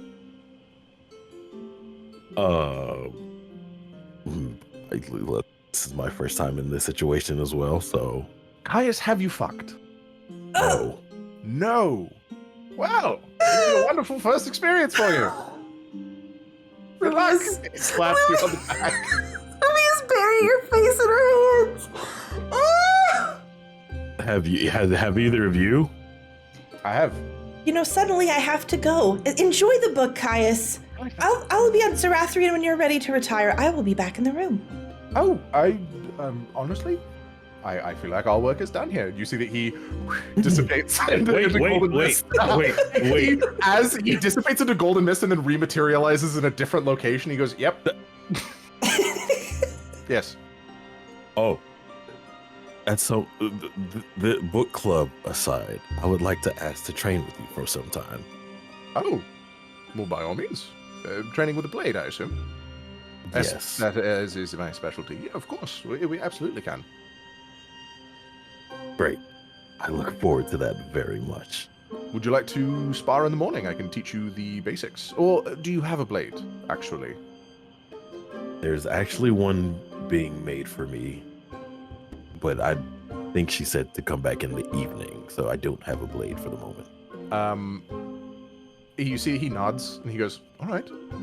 If I can convince Lumia to come along with you, then I will also be able to come along and assess the quality of the blade. I have no doubts that the smithy that you chose would probably be capable of creating a wonderful blade for you, but the blade is only as... Blades are matches for their wielders, so if this smithy got a good cut of your jib, then she'll be able to create a blade that would be worthy of you. You are a very strong individual, and while you may believe that the blade will need to be of a certain weight and heft, you might be surprised by how light the blade is when you pick it up. What material is it being made of? Oh, I gave her the remains of the Kagura bones that we've Kagura bones. Ooh. Well, that will create a very light blade indeed. I think that will actually be quite fortuitous for you. Good. Good. It's a common misconception that the only thing one requires to wield a blade is strength and skill. I'll be honest, yeah, holding up a chunk of steel isn't very effective. You see that he sort of like looks to you, Caius, and gestures to the muscles that you have, and he goes, "You've already trained your body well enough. Now it is time that we sharpen your senses and your mind so that you can wield this blade as effectively as possible. I promise you, by the time that we're done training, you will be an expert." Thank you. That's all I would like to ask for. Wonderful. Well, if you'd like to begin training in the evening, let me know. Of course, but like as he's talking, it's like he's kind of holding something back that he's not admitting. Mm-hmm. Xirathrian rolled a natural 1 on an insight check earlier. You succeed on every deception check against him for the rest of the night. There's no chance. So you see he sort of like nods off to you and he goes, "I'm going to make sure that Jinx. Yeah, that Jinx is okay. I'm going to go and make sure that Lumia is all right." Right. Good Well, night, I guys. guess I Sorry better for get started. Oh no, this has been quite an eye-opening experience. I think I'll get started on this book tonight. I'm going to make sure that she waits after she knocks next time. Or at least I'll try. Thank you. Of course. I can't promise anything, but I'll try. And you see he disappears. Cool. Is there anything else that anyone else wants to do before we get to Harvey's dream? Are you ready, Haru? I'm dreaming. Do you feel so prepared? I'm sleepy. You're so sleepy. Maybe. You bed down for the evening, and there's some part of you that you've had conversations in the same room that you first met Yenoble in. You've had more conversations in that same room. You enter into this empty space as it was before, this almost like completely devoid of everything space with a door. You open the door, you enter into that small, what looks like maybe the back of a tavern with like some some storage and some like a mop and a bucket and like a table with a bunch of shit on it, a bunch of like gambling stuff on it. That is where you meet Yenoble. It has come to be known to you that when you meet other individuals who are further down the soul's lineage, that these individuals have their own spaces that they call home, that are vastly different from one another. That are sort of reflections of their personalities and reflections of their experiences when they were alive. From what you can interpret from Yenoble's, he had a gambling problem and he liked to gamble, so that's where he goes. It is almost like Yenoble values his comfort and he values money and he values the thrill of the game, and so that's where his soul currently rests, or his facet of your soul currently rests. Tonight, you expected that you would still see that door, and you do. But to the right of the door, you see something else, something that you hadn't expected. There is a tree trunk and a branch with a thicket of vines cast down and something beyond the vines. You spend a moment to like look around to see if like it's the same weird shit that's going on with the door, where the door technically, it's like a non-Euclidean space. The door doesn't have anything behind it, but then when you open up and walk through the threshold of the door, you enter into the room. Same deal here. You look around the vines and you look around the tree trunk, and it's the same non-Euclidean space. You have to go through the vines, and they are sharp-looking vines. I want to jump through them. Okay. You're in a dream, so you're not going to take any actual damage, but it hurts. There is a stinging sensation as you like push aside the vines.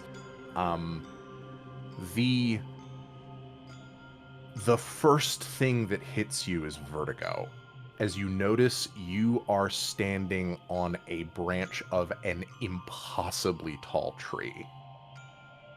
And you see somebody standing beside you. Only for a moment. They are an elven woman. And though they are crouched upon the branch, their height is immediately noticeable. They're probably about like 6'1" or 6'2". Of what you can see, her skin is a russet color. Her attire consists of simple cloth, a leather bodice, and some very peculiar looking footwear, which we players would know to be like ninja tabi, with spikes protruding from the area that consists of the ball of her foot. They're basically like rudimentary climbing shoes. She wordlessly, almost a fraction of a moment after you enter into this space, pulls you with a great strength that you had not expected beneath her cloak of green leaves beside her, up against her. And before you have an opportunity to see more of her, she holds your beak shut and leans in to whisper into your ear, "Don't make a sound." And it's at that moment that you hear what you thought was just the rustling of leaves, but you realize now what you're hearing. You glance down and you see humanoid figures that look as though they're made of some black shadow or flame with eyes that glow red as blood. They wield crude weapons of iron and wood make, and the elven woman's eyes follow their every move in silence and complete stillness. She keeps you here, and you intrinsically understand that you shouldn't make a sound, because these things will spot you. I want to kind of like relax my whole body and like stealth into the branch. Okay, yeah. Roll a stealth check for me. Feel free to use any and all features that you want, because you're going to be recharging them at the end of this anyways. So roll with advantage, add your d6s, the whole 9 yards. Okay, I'm definitely doing that. Okay. And then whatever your bonus to stealth is, if you're using your Noble's Blessing as well, that would bump that up. Actually, it'd be a +7, so I rolled a 19. It'd be it'd be 19 total with so you've got a 9 on the die, and then +7 brings it up to 16. Are you gonna roll an extra d6 to add to it? Oh, yeah, my bad. I totally forgot to do that. Oh no, that's fair. Yeah. Let's just see what you get. Okay, what is that? 20, soft 20. I think so.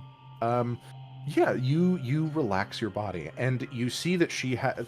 There is there's a wordless conversation that is being shared between you and this elven woman. She obviously seems to have, like, you know this has to be Giora. You know that this has to be Giora. And you lean into this like cloak, and you go not limp, but you relax, and the body language that she shares is effectively like, I will hold you up. Be as still as you can be. Whatever you need to do to be as still as you can be, I can help. And the two of you together, beneath this cloak, manage to remain completely still. Time passes. Not a lot of time, but enough to where it is noticeable. Maybe like 5 or 10 minutes pass. As it does, you're emulating the stillness of this woman. During the silent observation of these shadowed soldiers that the two of you have, you notice things about them, the way that they walk, the way that they stumble through the vines, and the manner in which, due to your conjoined stealthiness, their blood-red eyes never look up. They never spot you. Now, with that having been said, this is me, Bell, speaking. I know I'm speaking as a narrator, but this is now me, Bell, speaking for mechanics purposes. Any conversation that you have with Giora is going to be whispered. You don't need to whisper as a player. It is assumed that your character is whispering. Okay. And likewise, I will not be whispering, but it is assumed that Giora is having a whispered conversation to you. Okay. And she says, so you're the one. She doesn't turn to face you when she says that, and she says, the current holder of our soul.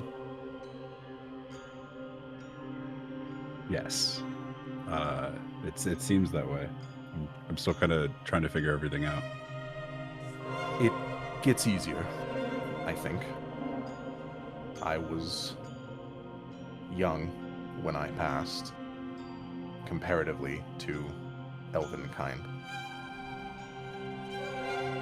But it is good to meet you. You too. I've heard good things.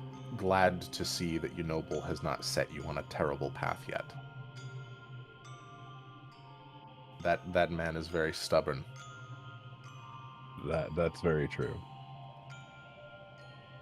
And you see that while this situation, the circumstance that you're in, is really like not comfortable at all. Comparing this to speaking with the Unoble is night and fucking day. You are standing on a branch above an army of dudes. You don't know what will happen if you alert them. Like what the fuck can happen in your dream soul. You have no idea. You get the inkling that you don't want to find out.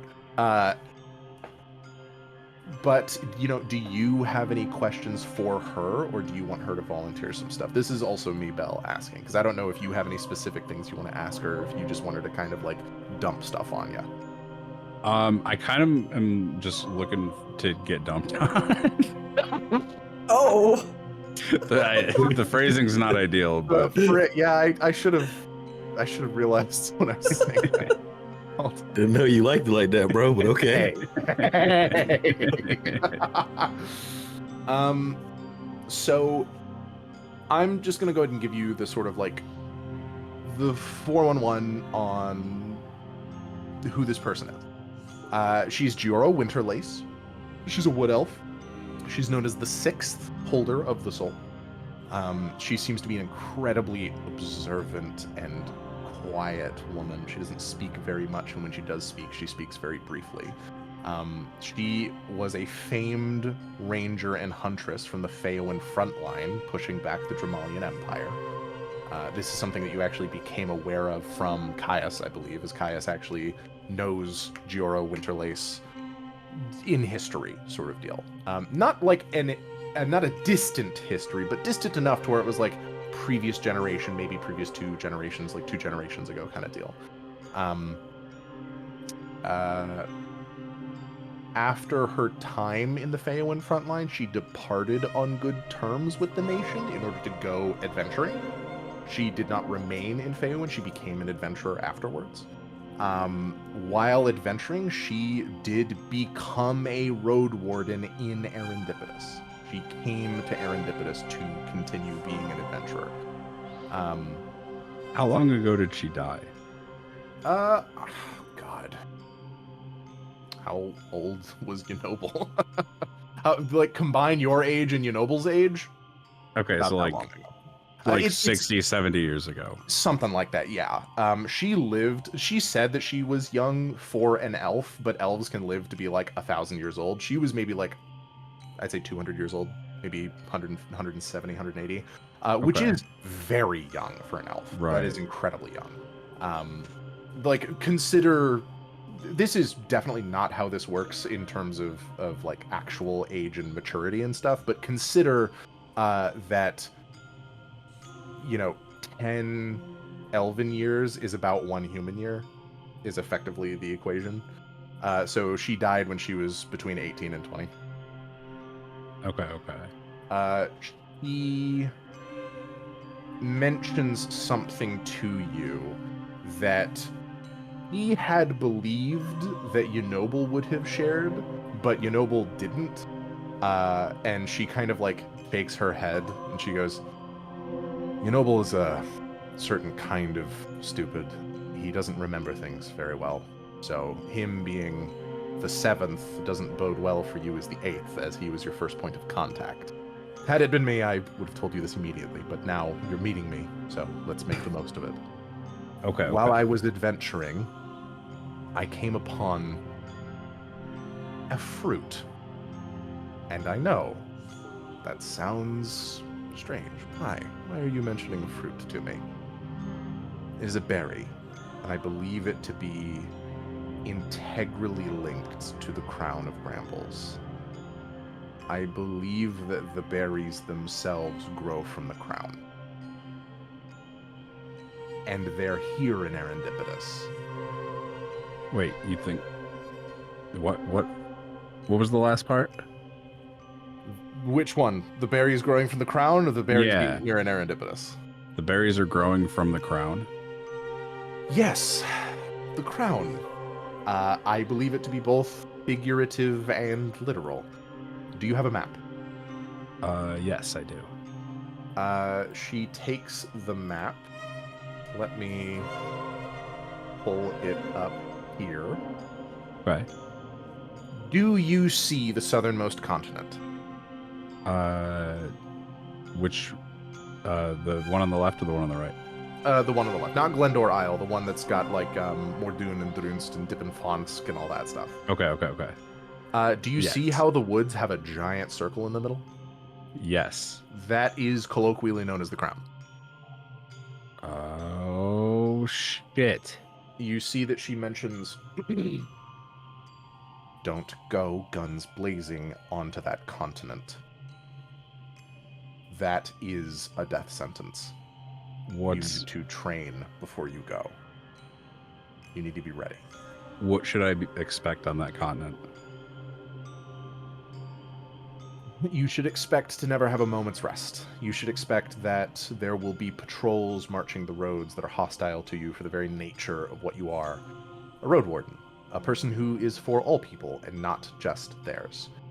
The southern continent doesn't need road wardens, if I'm being completely honest. Mordu Rem, Tolomaru, and everything beneath it have their own security. They are their own nation with guards and a standing army. Road wardens aren't necessarily needed in the southern continents, though we are technically allowed to go. They do not take kindly to us simply because we are rogue agents, according to them. We are individuals bound by Erendipitan law, not by theirs, which frustrates them. Do you think, because we might be heading to Tolomaro after Swarvel, Do you think we might be able to get into the Gunarn Bay by boat and just bypass the major cities and kind of sneak towards that area? It's possible if you could find a ship captain in Tolomaru that wouldn't sell you. And I do mean that. They will sell you. Road wardens tend to have very valuable bits and bobs on them. And road wardens themselves can be thorns in the sides of the nations of Karanak. So it's in there. Oh, of course. You want to keep your belongings as well as keeping your life and the lives of your companions. But this berry. This is what I learned of it. At first, and please don't ask me why I know this, it is a sensitive subject. At first, I thought that this berry was simply poisonous. It appears to kill whoever eats it, but there's no poison in their body. I could not extract poison from the berry. The nature of the berry itself appeared to be completely innocuous. No amount of studying could determine where this death was coming from. Almost like a divine. Yes, almost. Very, very sudden. It was almost as though the moment that it entered their body, the moment that it entered their stomach, they died. However, what we learned thereafter is that a deceased body can be returned to life with the same berry. What does that mean? In the same sense that when a living person ingests a berry and it enters into their body, a deceased person who has the berry placed inside of their body returns to life. They're not the same person. It is a different soul that inhabits the body. They return as a completely different person. Which led me to believe that the berries contain souls. When a living person ingests a berry, two souls attempt to inhabit one body. They eject each other. Normal individuals who haven't experienced this for their whole lives, especially adults, it seemed to be more potent upon more fast acting. And then the berry works because there's no soul in the in the corpse. There's no soul in the corpse. It revivified it. It brought the life back into the corpse.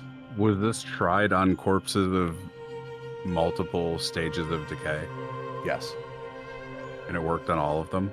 It would restore the body. That is astounding. I deemed these berries to be of the utmost importance. But before I could get to the bottom of it, I was killed. And you see that she looks down, and in her stomach, you see a familiar-looking hilt. How familiar? Dagger familiar? Yes. Hold up. What was that guy's name? I don't fucking remember. I don't remember. Shit. Okay. Tiravel. Tiravel, thank you, Bear. Was Tiravel an elf? I don't remember. Was he an elf? I don't think we covered that. He was. Okay, he was. Here, let me pull him up. I'm fairly certain I do have a mention. An elven man named Tiravel. Tiravel was an old elf.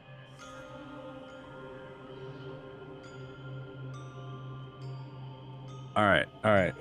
So, can you explain to me the design of your hilt and where that's from? She literally pulls the dagger out of her stomach and hands it to you. And she says, in the dream space, you are king. You can take this out of here and back into a place with better lighting, if you would like. Just clean the blood off it. I don't know where it came from. I don't know whose it is. I don't even know the face of the one who plunged it into me. I know nothing. I didn't see them. I don't know how. I don't know how they found me. I don't know how they snuck up on me, and I don't know how they got the drop on me. Okay. You're looking at her, and you're thinking to yourself, whoever was able to get the drop on her had to be Crazy. like not just invisible, not a physical thing. Like that is the level that they would have had to be. They would have had to been like a gas in order to pass to supersede her perception check, her passive perception, which is like incredibly high. They would have effectively needed to be an invisible gas. That's crazy. And so you're thinking about it, and now you're thinking that it's not just some... Like, there's obviously some sort of conspiratorial shit going on here. Can I...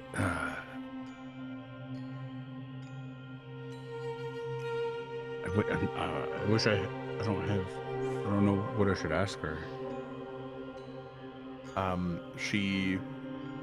You've been up against her for a while at this point. She's pretty warm. She's like a warm individual, and she has an arm wrapped around your shoulder. You two have been kind of chilling out here this whole time. But she looks at you, and there was a coldness to her when she was looking down at these soldiers that are walking beneath you, and there's a warmth as she looks at you, and she goes, I am here whenever you need me. Now that you've awoken my presence within your soul, there is a gift that I can bestow upon you, which I choose to do now.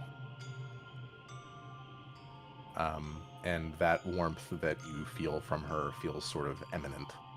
And you have a new special gift.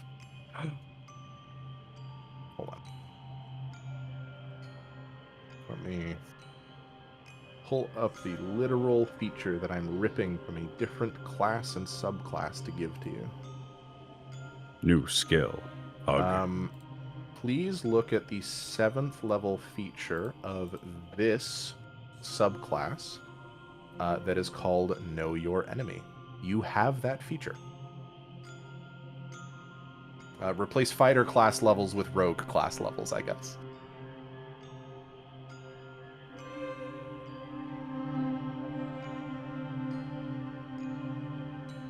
And yes, this does mean if you're hunting a monster and you get to spend 1 minute looking at it, you get to pick 2 of those. And rather than just telling you whether or not you are equal, superior, or inferior, I'm just going to tell you the score. Okay. I will just give you the number. If you say, I want to know what their armor class and current hit points are, I will say what they are. Is this now or at 7th level? Oh, this is now. You have this. This is Giora's gift. What? That is wild. insane. That's insane, yeah. What? You are I am giving you features to make you like the perfect rogue. I'm giving you features to make you like the perfect scout. Of the best scout of all time. I feel like I'm in danger. I didn't like that. But Giora shares this gift with you, and you realize now why you were able to pick up on the sort of bits and bobs of the creatures that are below you, and why it is that you're able to pick up on these little nuances and the elements of their actions and what they're doing. And as you're looking at them, you actually notice that now that this gift has been bestowed upon you, the shadows that you were seeing, the fact that these are effectively shadow monsters, the shadows dissipate. And you see very clearly the regalia of the Dramalia military. That Giora and her soul residing here resides in her time fighting. in So her time fighting against the Dramalian military in Phelan. Oh, geez. Okay. And you see she is alone. There's nobody else here with her. She is all on her own, and you look around and you see, as far as the eye can see, this is probably a dramatization of this, but this is how she feels. This is how it was to her. You can see as far as the eye can see trees and soldiers in every direction.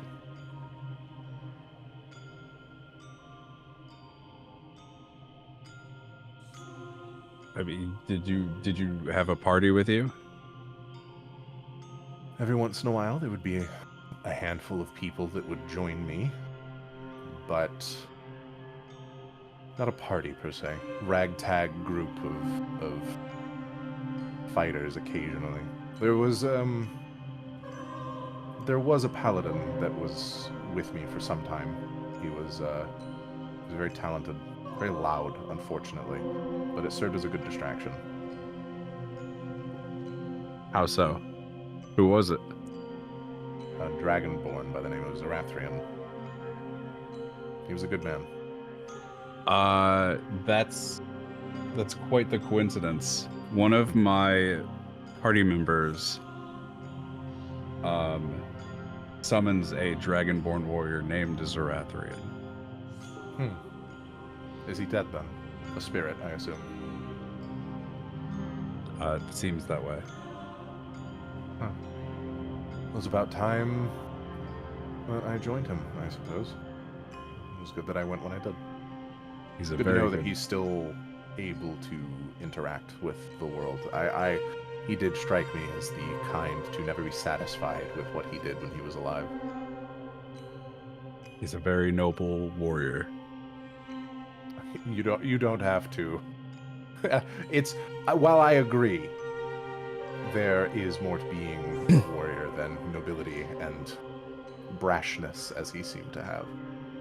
I don't want to discount his abilities as he was very competent, but it seems we know different Xirathrians. You see that she seems to have a smile. She says, "Yes, I knew him when he was very young. If this Xirathrian has been around as long as I expect him to have been, then he is older than I am, technically." He's quite the sage these days. That is truly insane. That is crazy to me. I don't believe you. I don't believe you. 100%. And yet you share a kind, almost intimate moment with this woman. She doesn't seem to have a problem with being as physical as she is with you because of the nature of where you are. You have to be as close together as you are. She doesn't seem to mind at all. But Jesus, the fucking Discord is going crazy. Mind your business, right? Mind your business. Yeah. Holy fuck. She hands you back your map, and she tightens her grip on your shoulder, and she goes, "Please be careful.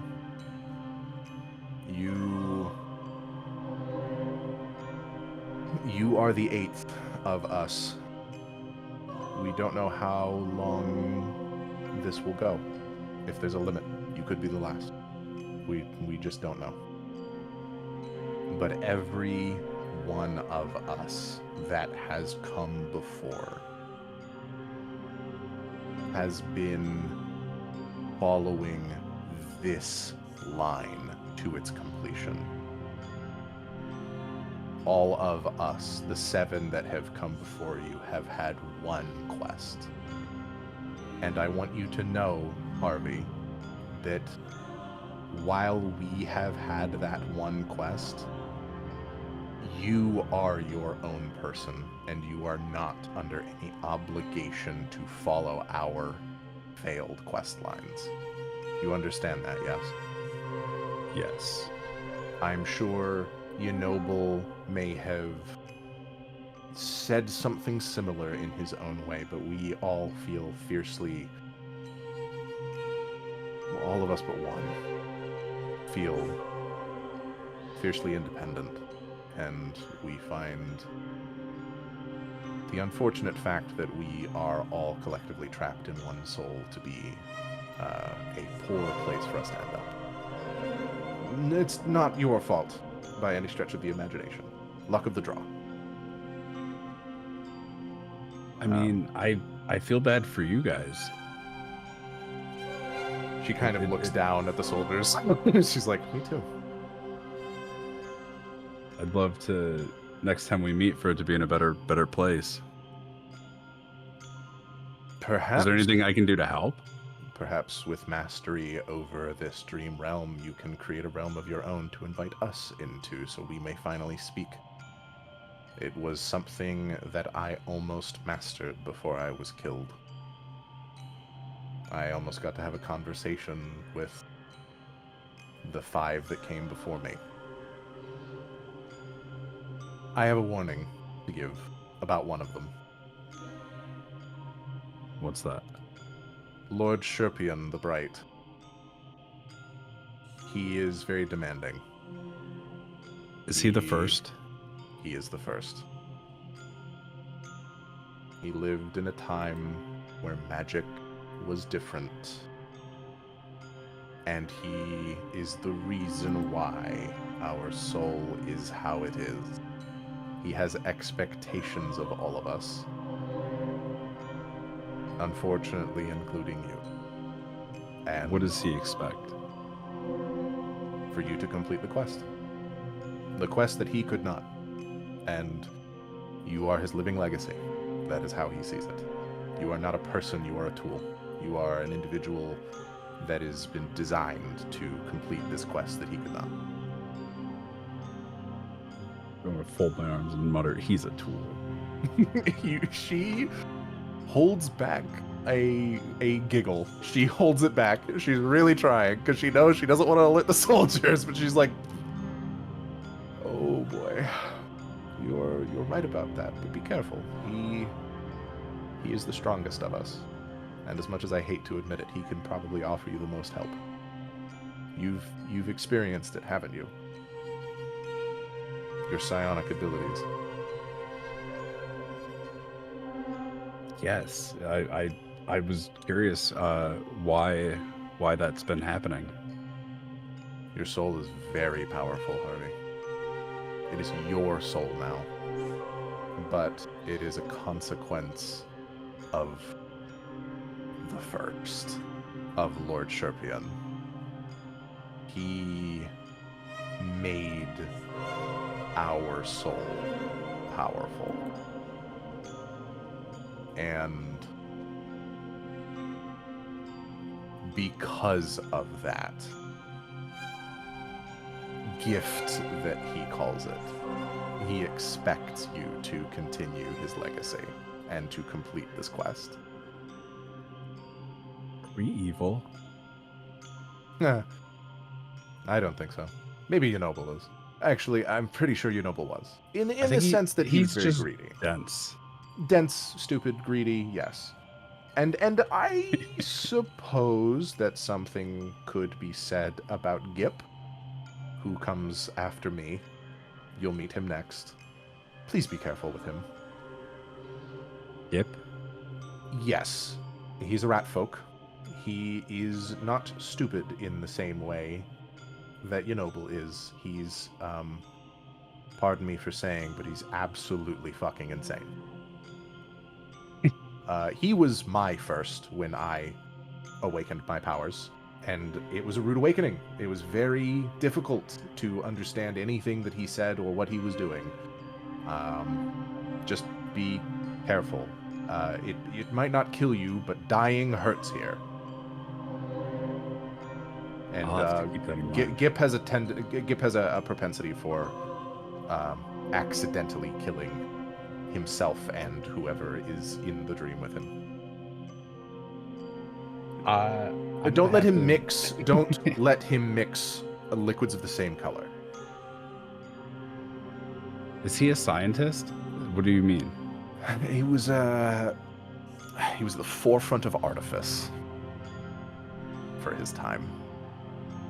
Truly an ingenious rat folk. Unfortunate that he was as ingenious as he was. That's incredible.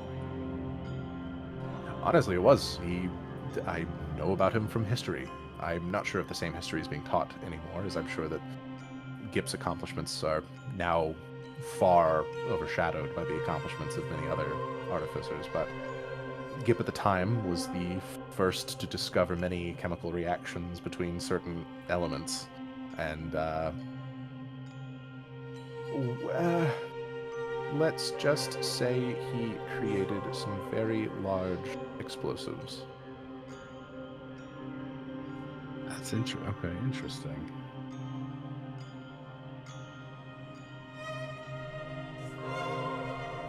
And you share the last remaining moments with her. Do you have anything else that you want to say to her, or anything else you want to ask her? I don't think so. She effectively gives you a side hug, and then you see that she looks to you and says, "I hope you are not afraid of heights, and I apologize, but this is the only way out." And she pushes you off the branch. No. You fall, and before you hit the ground, it's almost as though the ground itself opens up beneath you, and you lurch up out of bed. It is morning time now. You like the deal when you fall in a dream, you fucking shoot up when you wake up, and that is how it feels here.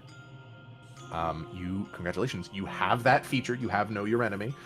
You can title it whatever you wish. I assume you'll probably title it in a similar fashion to the blessing that Yenoble gave you. But you've now met Giora Winterlace. Giora Winterlace and Yenoble Havelace, or Havelace. Congratulations, Harvey. That's 2 out of 7. Good luck with the others. These two are the reasonable ones. These two are the normal ones that have Right. haven't marinated for as long as the others. You're gonna get all the way to Lord Sherpian, and I straight up might just have you roll initiative. I'm gonna be honest. I'm excited for Gib. Yeah, hold on. Let me pull him up. Gip. Hold on. It's Gip. GIP. Is his name? Yeah, he's gonna be fun. He's gonna be a very fun one, I'm sure. But congratulations, everybody. You've woken up. You've done a long rest. You have all of your hit points back. And I think this is a perfect opportunity for us to take a little break during our session. We're about 2 hours in. Yeah. Sounds good. Well, do we feel prepared to continue on with the session? Yeah. Yeah. Yes. I'm with it. So you guys wake up. There is a note in one of your guys' doors. It looks like there was a guard that had come by and does let you know that the prisoner that you guys brought in is awake. They seem to be like inert from what experience that you guys had before. They don't seem to be trying to do that again, so there is no risk of them blowing up in the prison. And you can come to see them at your leisure, is effectively what that says. You guys have some time. You can do what you wish. I figure that the morning while you guys are eating breakfast is probably the time for you guys to discuss your plan of attack in character for how you plan on taking care of the bandits that are off the coast. I'm not gonna lie to you, I almost forgot about that. Oh gosh. Oh. Honestly, I kind of think okay. So we have kind of what the bandits look like, because we saw that bandit. Bandits, yeah. We got one of the bandits, so Harvey could just disguise as like in some type of garb that he's got.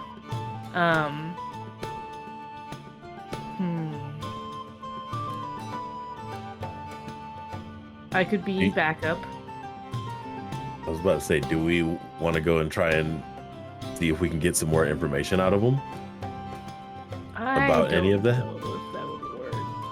There's always the possibility that you guys are going to have to scout out the actual ship to get info on the ship.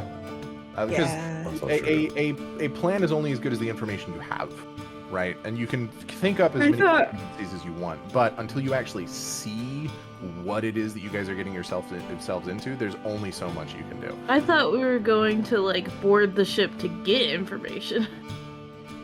I thought you were boarding the ship to knock a Oh, fuck ton okay. of pirates out. I thought that's why we were talking about, you know, all these different plans in case that Harvey's plan goes awry. You can just start getting people to get What off the ship. was Harvey's plan to infiltrate the ship to...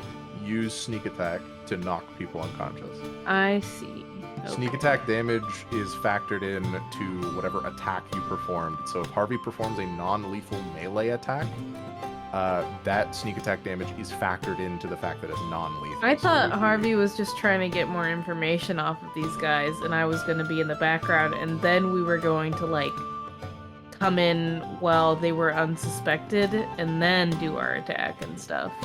Maybe. I mean, you The could. only thing Oh, that's okay, I see. scary about that is like I personally I have disadvantage for like I'm only gonna wake people up, right? So like yeah. if we have somebody that can move quickly, quietly, and actually succeed their checks and get it done, then like whomever best fits that description, like I will be back on the boat and like you start to die, holler, and I'll fly up.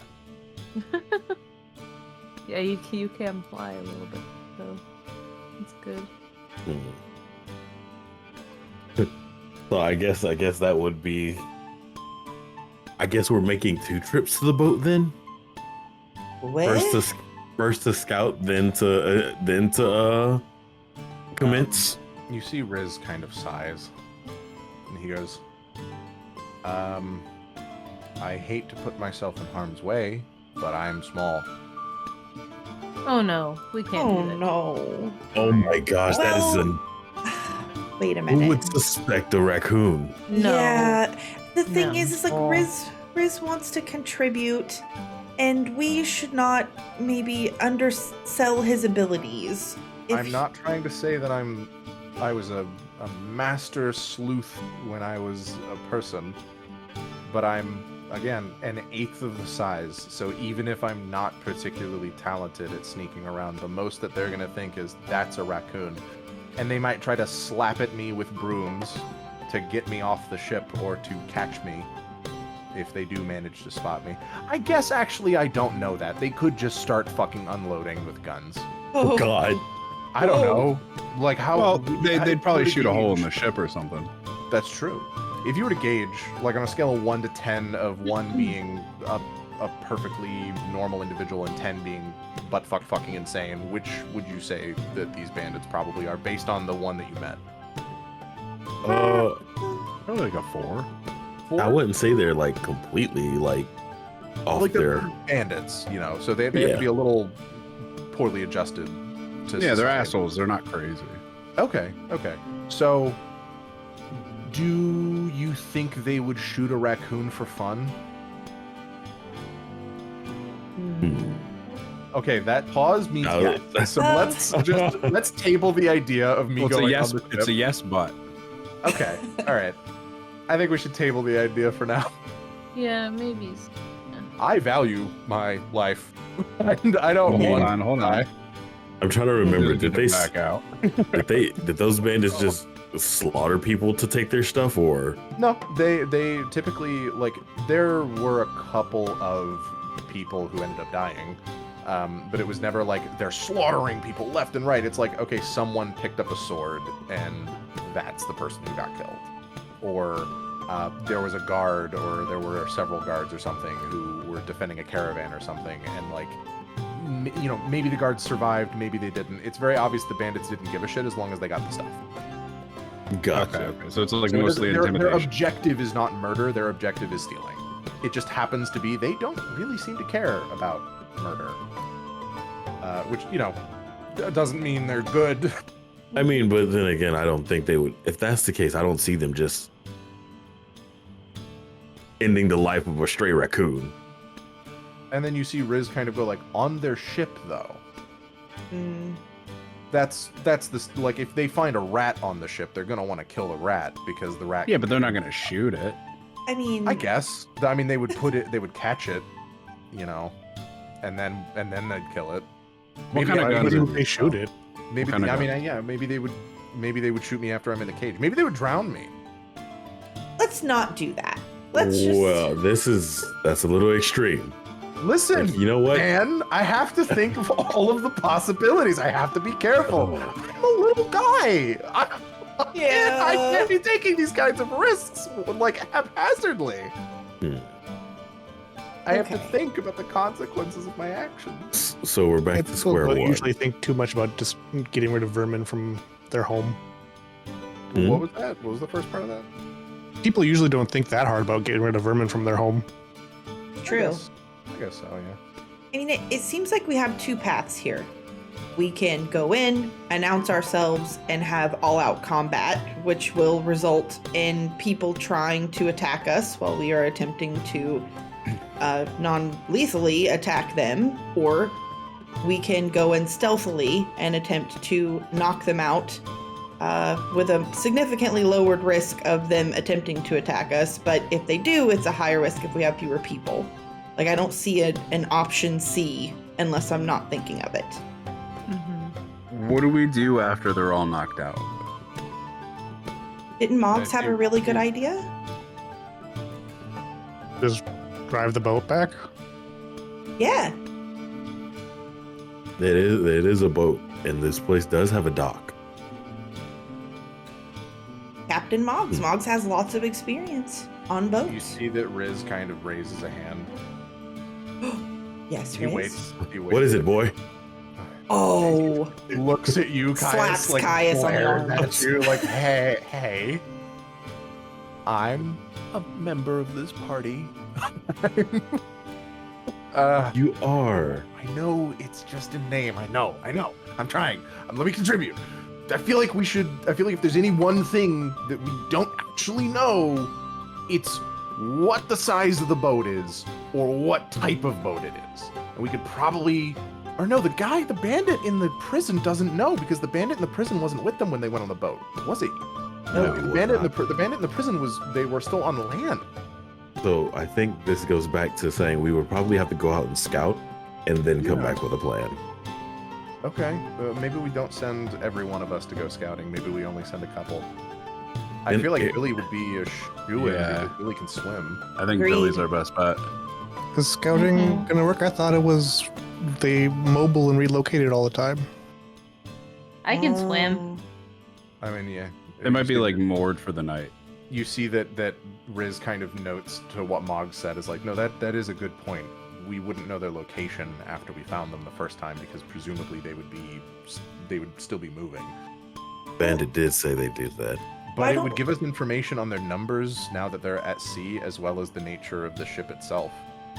Yeah, like why don't we send maybe Billy and potentially Harvey? Because Harvey can relay the information back to us and we can avoid them having to travel all the way back to tell us what they found for us to travel all the way to wherever we're going. It's also a good idea. Honestly, that might be the most solid idea we have right now. Riz kind of nods. Do you have any objections on that? No. I'm okay with it. I can swim pretty fast. And maybe I can get a little bit of help from maybe nearby creatures. Riz, like, thinks for a moment. I cannot swim very fast. Nor can I hold a paddle for a rowboat. So if we do go on a boat, I'm sorry, I will have to just be sitting there. I could be the lookout. You shouldn't, I don't, I'm coming! okay. This is me, the bell, You the bell. This is me, the DM to everybody. Riz will be safe. As long as you do not want him in combat. I don't want he him in will- combat. Okay, he will be in combat. But he will be there. He will I'm be an untargetable, undamageable character who can contribute by maybe going to grab a thing or moving something or something like that, performing some non-combat oriented action. As far as combat is concerned, he doesn't exist. I was about to say, what if he assists Harvey on the ship by just like grabbing attention by scurrying around? It's just a raccoon running around the ship. while Harvey can slip around unnoticed. We have the backup plans with Billie and I mean we also have I'll be honest, the backup plan is Caius, Lumia, and Moggs running in. That's like the super backup plan. How's that gonna work if we got the scout go ahead and no one else is there? I think they're. He gestures to Harvey and goes, "Doesn't Harvey have telepathy?" Yeah. But then how do we get there? Well, we haven't even gone to the docks to know how we're gonna get there in the first place.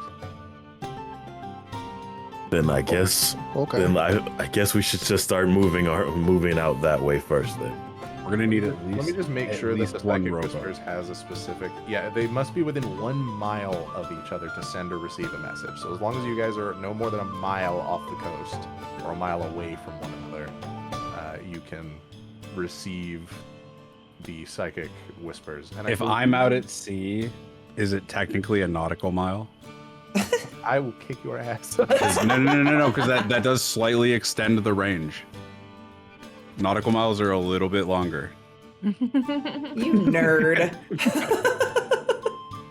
It's a normal mile.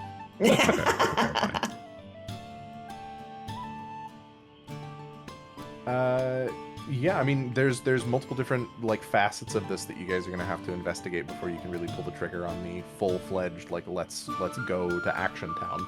I'll let you guys know right now that at whatever point you guys reach, either by the 4-hour mark, so in about an hour, or just before you're about to enact the real combat plan, that's where we'll go ahead and end the session. So if there's any planning stuff that you guys want to do now, let's get it done. What would you guys like to do? It feels like the Nothing docks additional. might be a place to go. I think that might be our best Yeah. bet to look out first. Or you could go talk to your prisoner before you go, or you can come back and talk to him when you come back. Honestly, I don't know if he's gonna tell us much more. I feel similarly. I don't know what else we would get from him. He's kind of a crazed man, but I think we can follow up on him. Yeah, But for sure. I don't know if Wondering it's when. on priority. Cool. You guys want to go to the docks then? The dock is a I think distance Doc's away that from. guy. The dock is a distance away from the city. It is not like a Oh. city dock. It is a dock that is like away. From Do you the guys city. want to interrogate the guy first then? Or do you think we should Because it's do it not like a when we come hop, skip, back? and a jump. It is probably like a quarter day's travel to the dock. well, since we have information that the bandits probably move around, then I'd say we get on that more than anything. That old man's not going anywhere. Okay. Yeah. You Fair guys enough. start heading your way over to the docks. On your way there, Riz is just gonna... Here, hold on. Let me... Re-rolling sixes. 1. Riz tries to hop up onto your shoulder, Lumia. Oh, yay! And he just kind of chills out. He's a little heavy, but not like unbearably so. It is enough to where it like after a couple moments you get used to it. I'm so jealous. And he kind of it looks like he's at this point Billie has crafted for him some little raccoon clothes. So he's got like an open front sort of like short sleeve shirt. It's just like a little tunic, and he's got some sort of like shorts on. I'm gonna go ahead and go out on a limb here and say that the shorts would not stay on were it not for what is functionally the fact that this is a onesie. Oh So- my god, this is the best thing that's ever happened to me. And So you see that cute. Riz is kind of like, okay, calm down, listen. I'm a little guy and I'm wearing little clothes. Oh yeah. Okay. He's named the party after me. I guess I'm the mascot. Yeah. Should I get like some, Stop it. should I get like a Ah! cheer squad going? We can go get those other raccoons. No, Oh, no, No, no. Riz cackles because Riz knows that like those other raccoons fucking tore up Caius, and he's like, I know, Caius, I'm sorry. I know your disposition towards me hasn't been like the world's greatest just because you had a poor experience with raccoons. And I get it. I totally get it. I understand. I had a poor experience with raccoons too. Dude, do you know how greedy they are for food? Do you understand how fucking mean a raccoon gets when they get hungry? I know how mean a raccoon gets when they're just wet. Yeah, that too. Oh. Plus, I put you on a much higher position than them. I'm able to talk to you. That's fair. That's fair. If you were a druid or a ranger, you might be able to talk to a normal raccoon, although I'm not sure they'd be able to hold as much of a conversation. You know. Yeah. And you guys arrive at the dock. It is quiet here. There is a dock house. It looks like a somewhat sizable sort of wooden structure that is meant to store certain implements that help for people who are docking. So there's some like loose stuff. There's some ropes and some anchors, some barrels filled with certain things, empty barrels, empty boxes. And then you actually do see the dock itself that goes out. It is one dock. It is a strip of wood that goes out and then stops. There is a little fishing dinghy that is there right now. And upon that fishing dinghy, you can see a fully unconscious man. Oh. Oh my god. He is snoring really loudly. Does this unconscious man look familiar to me? Phew. No. Okay. Okay. Should we wake him up? Yeah. we need to figure out. We need some We're gonna do a information. cannonball right next to him. Cannonball Oh my god. into the water? Yeah, into the water. Sure, yeah. You cannonball right next to him. Some water splashes up onto him, and he goes like,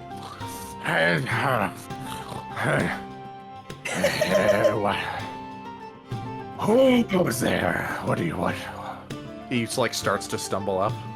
You can see he's got this like 5 o'clock shadow, bags under his eyes, sort of like a pinkish nose, rosy cheeks. His hair is super frazzled and like salt and peppery. He looks like he's got kind of a dad bod going on. And he's wearing this really sweaty short sleeve like V-neck and just some normal pantaloons and some cuffed leather boots. And he sort of wakes up. You see that like part of his salt and pepper hair has got like a braid going down the side, like a very small braid, but a braid nonetheless, with like a little piece of gold that's tying the end of it. You see he kind of like comes up and one of his eyes is open and the other one's closed, and he goes, "Who be waking me up on me ship? Who's there? What do you want? Have you got any rum for me? What are you doing? Are you just here to fuck with me?" Do I still have my little barrel of ale in my bag? I mean, unless you I don't- drank it, I'd say you do. I don't think we finished that off. Huh? Probably not. Huh. I do have some ale on me, but it's Ale's not rum, but I'll take it. What do you, I mean, I will take it if you're just gonna give it to me, but I assume you're here for a trade. What do you want? What are you? Yes, a Who are you? Who are you? Why did you? Who the fuck just cannonballed next to my ship? I'm doing See, he like looks over to I'm see. doing like those flaps in the water. Oh my god, what the fuck is that? Is that a human bird? Human bird. Fucked up. Are you okay? What A happened? rude thing to to you? say. I've not seen a humanoid feathered person before. I'm a Kenku. Kenku, I've not heard of a Kenku before. It's a pleasure to meet you, I suppose. Don't fucking cannonball next to my Taking ship. a bath. I'm taking a bath. It's a bath in the dock water. It's a bath Okay. in the dock water. You know how many dead fish there are here. all right. Focus. Ew. Look at me. What, sir? I'm sorry. What? Focus on what? Okay. I pull out a little barrel of ale. See this? You want this? I'm not some type of dog, but yes, I would. Okay. We're just here to we're trying to get some information. And probably a boat. Would you be willing to let us borrow your boat? If this is your boat. You were sleeping on it, so I assumed. Yes, it's my boat, my fishing vessel. Right. A boat nonetheless. Now, next question. Have you heard about any bandits in these waters? Oh, yes. Yes, I have. It happens to be, in fact, why this dock is largely abandoned now, and why I'm the only poor sod still trying to run it. I hand him a barrel of ale just for his bravery. Hey, are you sure? Yes. What do you want for this? This is a trick, isn't it? No. Trust me, I have more. You can have this one. But we would all right. Whatever information you have on these bandits, we would like to know. You, as you're speaking, he Why was that so good? he reseals it and he goes like, Feel better. "That's ale, all right."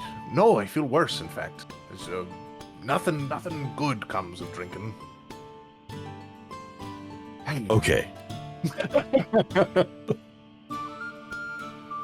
But yes, any information you would have to. I mean, I know they're out on the water. I know that they rob from people. I know that they come on their little scuttle crafts onto land and take from the people who can't stop them. They've not gotten to me yet, though. Any idea of what their last sightings or anything on these waters? He points. He goes, "That way." Right. He literally pointed like his arm was moving when he said "that way." So Like, you're really asking me to tell you, do you understand how useless that information will be? Do they have any sort of routines? Routines? I wouldn't necessarily say in terms of timing, but perhaps in terms of their procedure when they decide to go out robbing people. Yeah, they've got a routine. be great information to have. They bring 3 boats. They bring 3 individuals per boat. One of them is rowing, and the other 2 have got guns ready for anyone who comes by. They either ferry individual ships towards the mothership in order for the rest of them to, lay into them with grappling hooks and so on and so forth, rob them blind, and then throw them back into the water and keel haul them so that way they have to swim back to shore. Or they come to shore in order to find individuals who are near the shoreline, which unfortunately happens to be quite a few passerbys from Zolam. And I they just rob them. realized that's where Mothership comes from. It's not Yeah. aliens. Yeah, well, that's the routine of it. When you I say asked for them though. when you say they come to the shore, is it specifically one shore or just? He sort of like gestures to the shoreline beside him, and he goes, "The whole thing, all the shore here that you see." Is it all quite? of Is it quite a large area? I'm just trying to gauge. So if you take a look at the Fjornst Gulf where Zolam is, you see how there is like, how do I describe it? Zolam isn't on a peninsula, but if you were to pretend like the little divot that Zolam is out there is a peninsula, that whole shoreline is, you know what, actually, this will explain it. Give me a sec. It's a lot. Like the Gulf of Mexico. Whoops, that's not the board I wanted. Jesus Christ. Oh, that's the... You go here and then pull you guys in. Thing change. Wow. Here's the exploration board.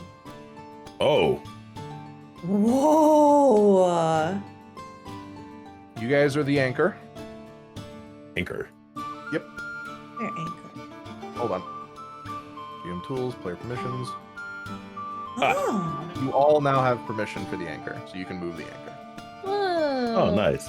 Of this. Um, Okay. he gestures to the shoreline, which comprises of this.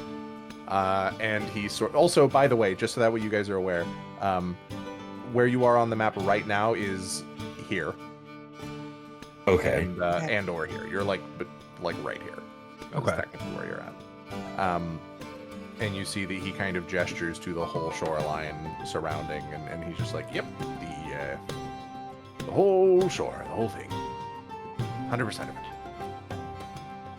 Now, would you say they stop by the shore every night, or?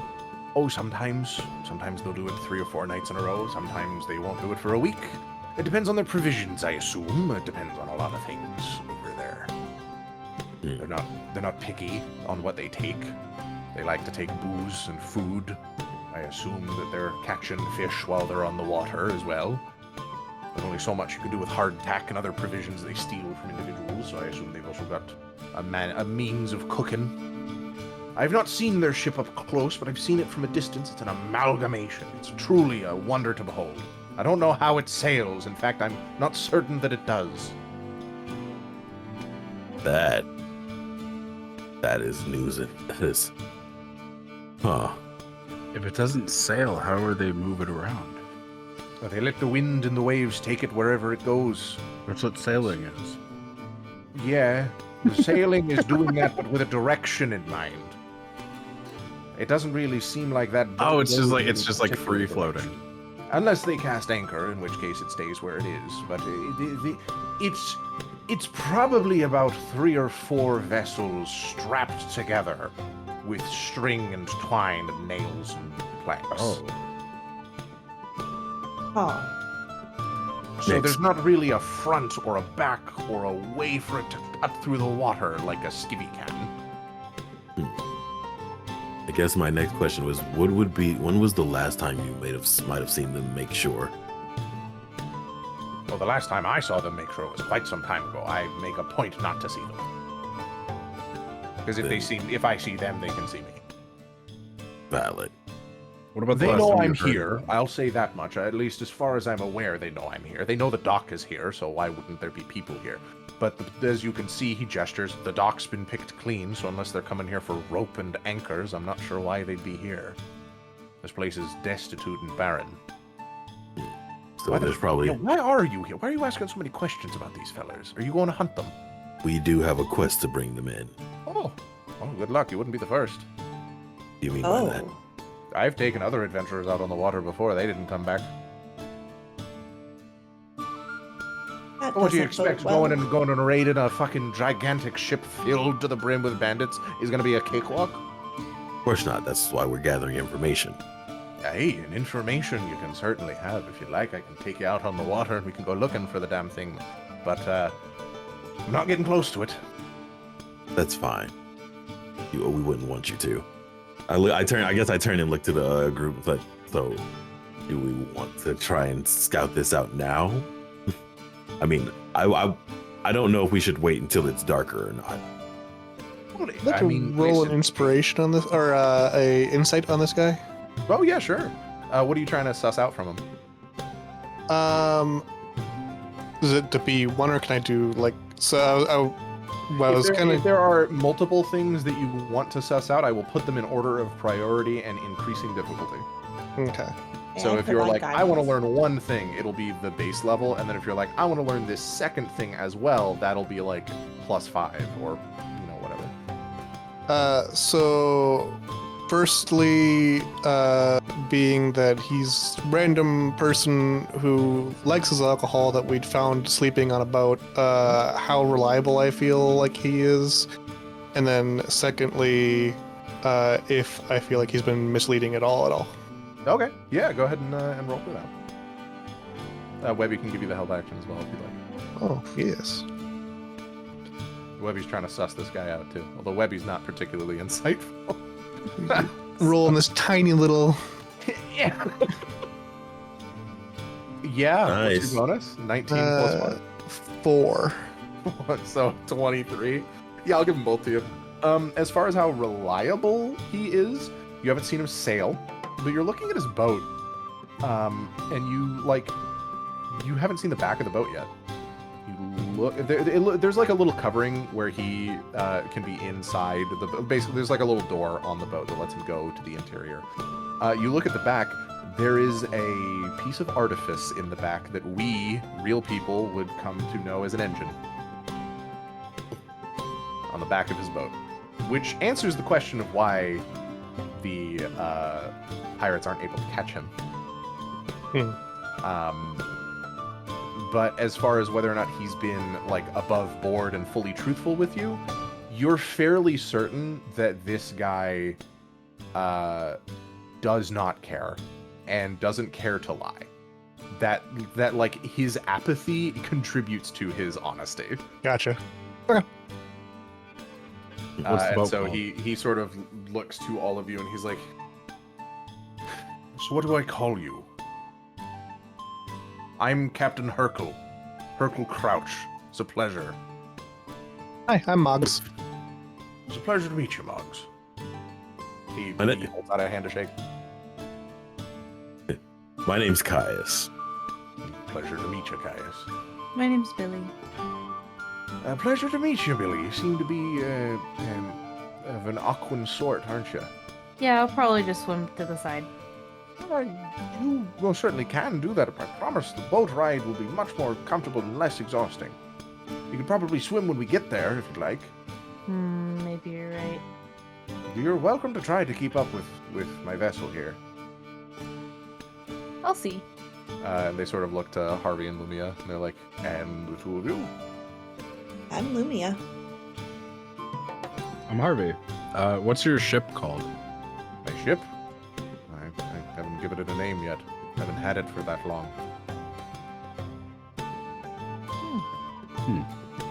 And this is Riz, as I gestured Riz. on Lumia's shoulder. Riz waves and goes, hello, and then he goes, holy fuck, a talking raccoon. What are you all? What is this? Are you road wardens? You're road wardens, aren't you? Yes. Yeah. Yes, we Well, are. that explains it. That explains the weirdness. All right. Well, now that that's out of the way, I'll have you know road wardens have not yet taken up the mantle of this task, so there's a chance that you could succeed where the others have failed.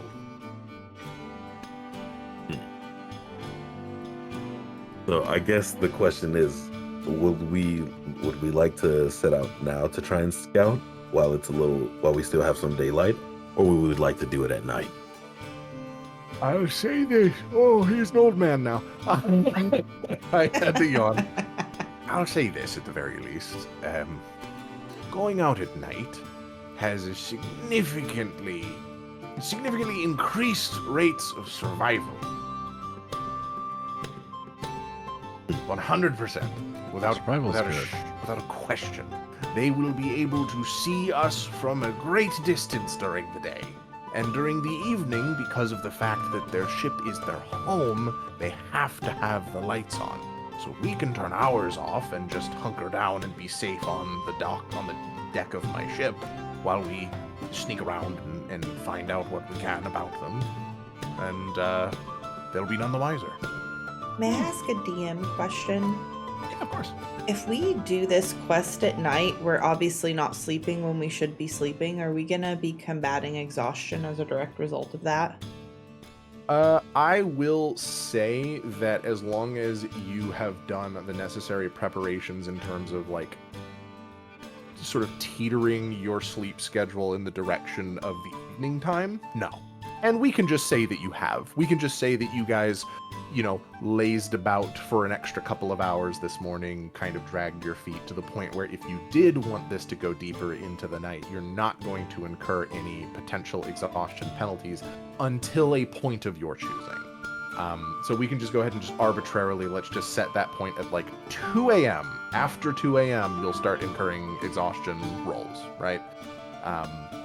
So you would have until from sundown to 2 in the morning to do this quest, after which point it is assumed that you are in bed and sleeping. Okay. And any exhaustion penalties that you do incur, as long as it's only the first level of exhaustion, are easily resolved with a good night's rest. So assuming that you guys are going to begin incurring exhaustion penalties, as long as you only risk the first roll, there's actually no risk at all, because then you go home and you sleep and you wear it off. So you see this guy, uncorks the cask again and pours more of the ale into his mouth, and then keeps pouring for a little bit longer, and then he stops. He stoppers it again, kind of wipes his mouth. I like this guy. I like this guy. When he stands, this is like the first time that you guys are actually able to see how tall he is, as he hadn't been standing. Guy's like 9 feet tall. Oh my god! What is this guy? Wow. Is this guy an elf? He's a Goliath. He a Goliath? Oh my Whoa, god! is he like really lanky In and addition, stuff? traditional Goliaths cannot grow facial hair. I don't care. He can grow facial hair. Is he like really lanky? No. He's got a dad Oh, bod. okay. He is like you took a human and grabbed the corners of the image and dragged. Whoa. He doesn't look fit, but he looks like strong. He looks like he could deadlift like a shit ton. He's got like kind of hairy arms and he even has like hair on the back of his hands and stuff.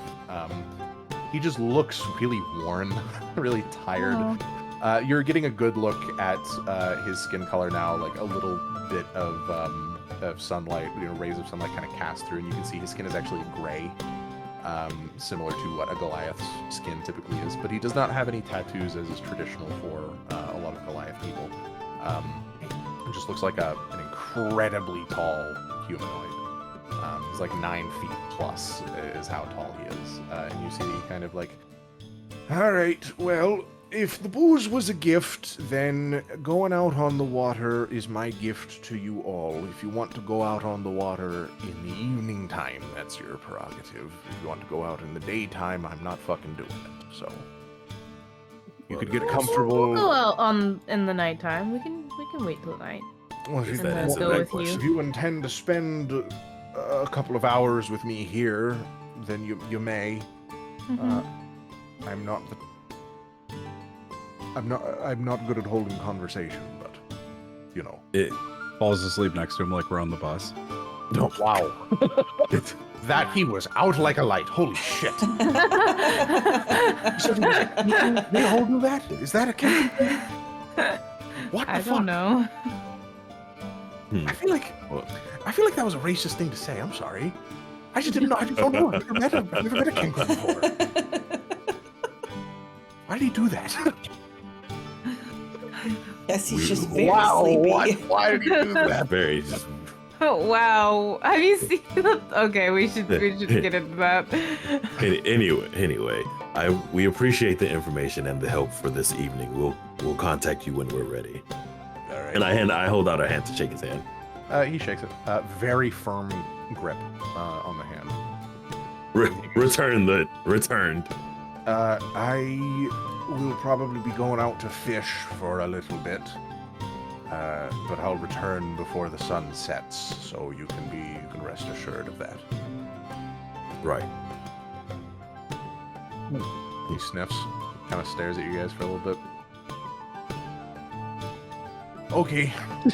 He stands. He's already standing. He walks towards the sort of like captain's area of his ship where he can open the door to go in. Straight up, he is like 3 feet taller than it. He has to not just like bend over. He basically has to crouch in order to get in. And he's like, oh, shit. Okay, I can get in here. There we go. Just angle it, and then you see his forearm come out like he's looking for the door handle for the door, manages to hook it with his forefinger and closes it. And then you guys can hear Oh my as gosh. the engine of the ship itself begins. That's so cool. You gotta hit me in there for real. Gotta hit me in it.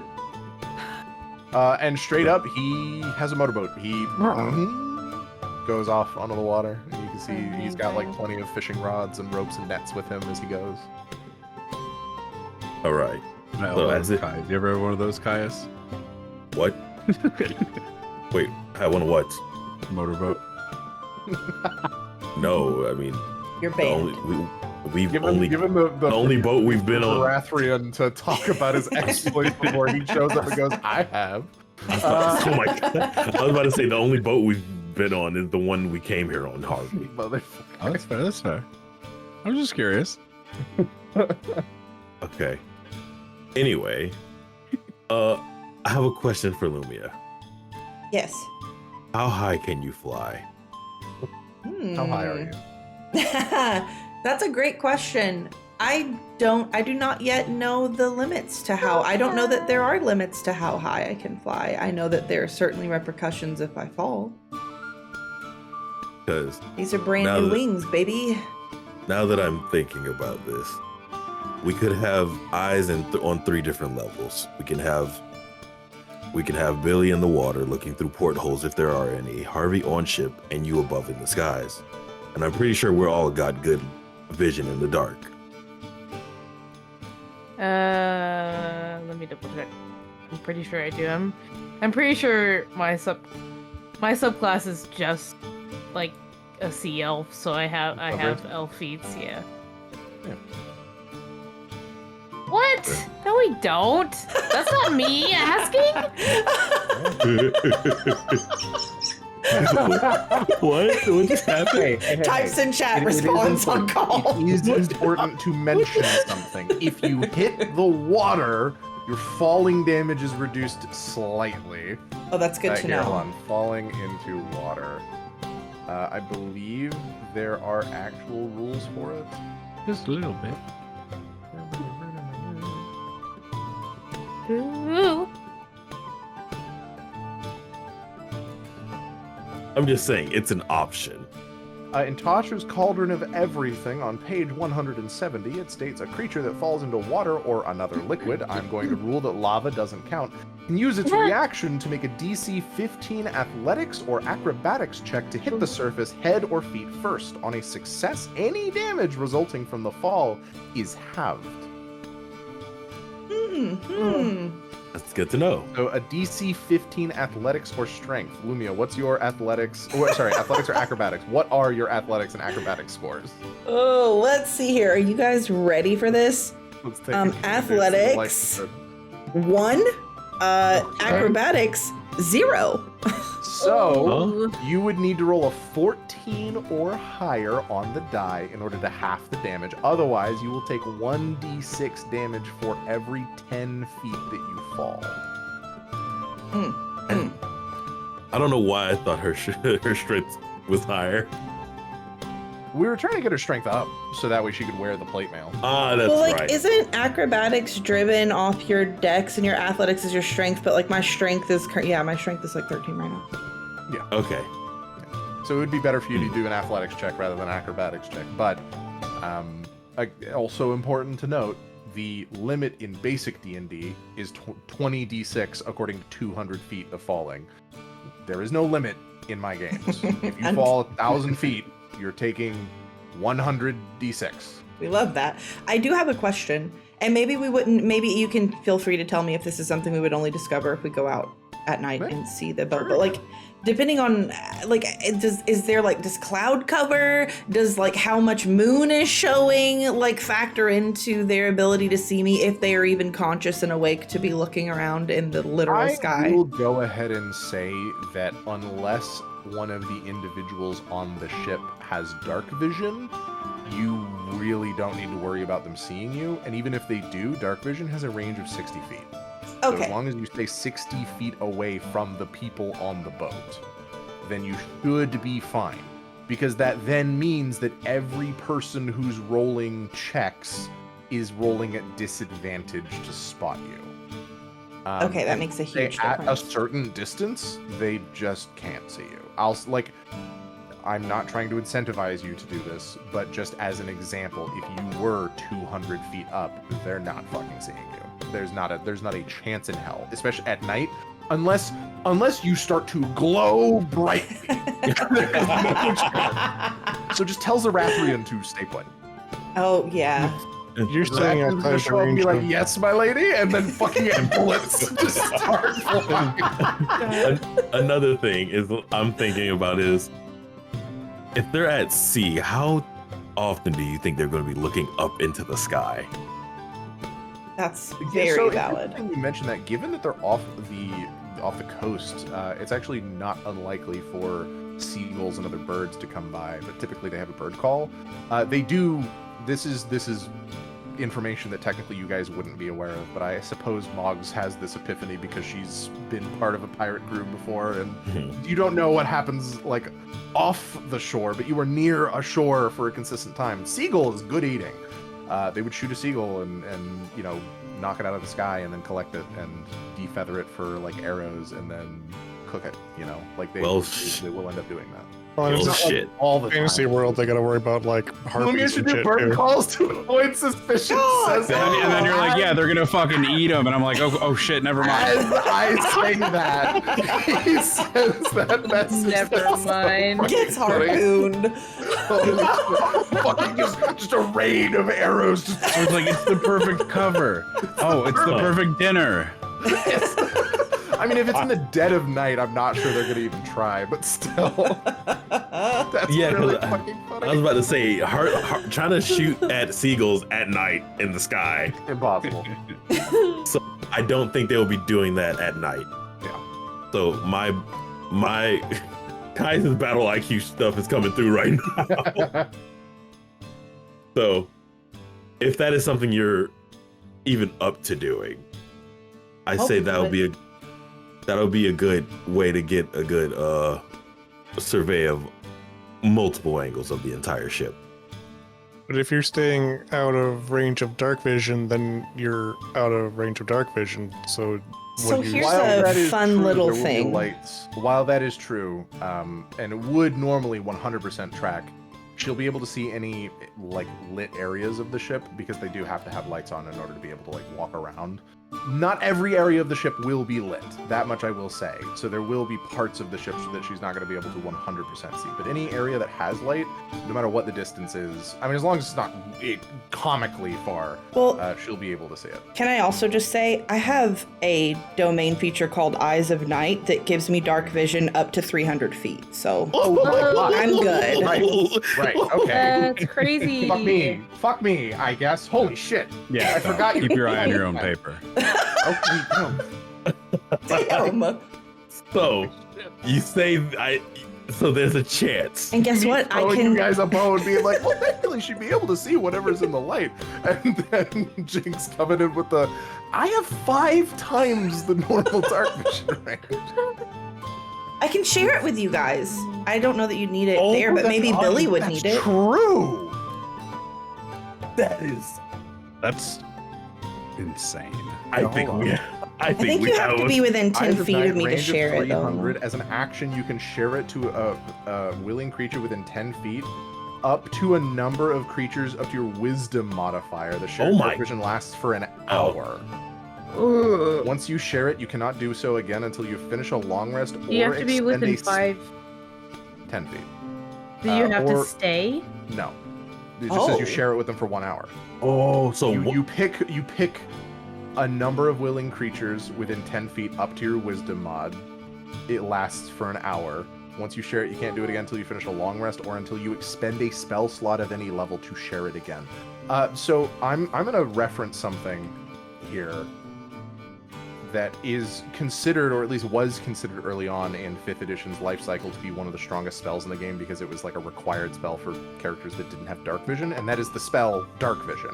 You touch a creature for 8 hours, they have dark vision out to 60 feet. It is a 2nd level spell. This is situationally different because it only lasts for an hour instead of 8 hours, but it gives you 300 feet of dark vision up to 5 creatures if you have a +5 wisdom modifier, and it lets you do it again for a 1st level spell slot. So just to put it into perspective how crazy strong that is. It doesn't seem like it when you like cast it, like, yeah, I can see in the dark, whatever.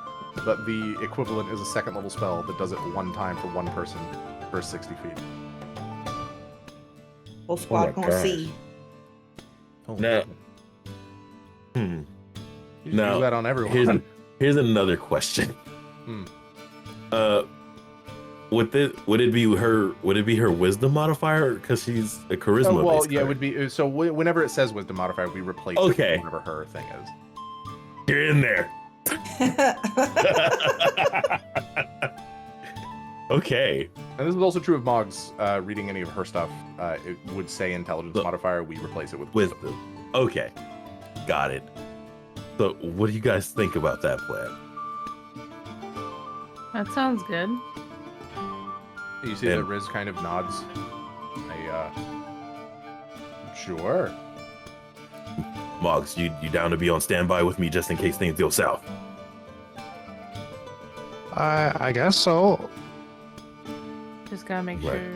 that- Wait. Can I would like to pull Moggs aside for a moment. It's like, hey Moggs, look, I found this shiny thing. Come on. I just take her by the hand and walk off for a second.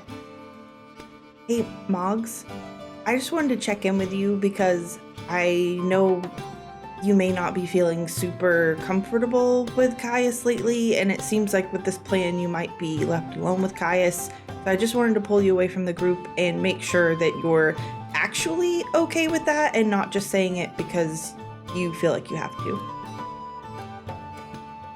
I just, I don't know what I'm gonna wind up doing. Like, I was gonna help with boat stuff, but it doesn't seem like we need help with boat stuff, so.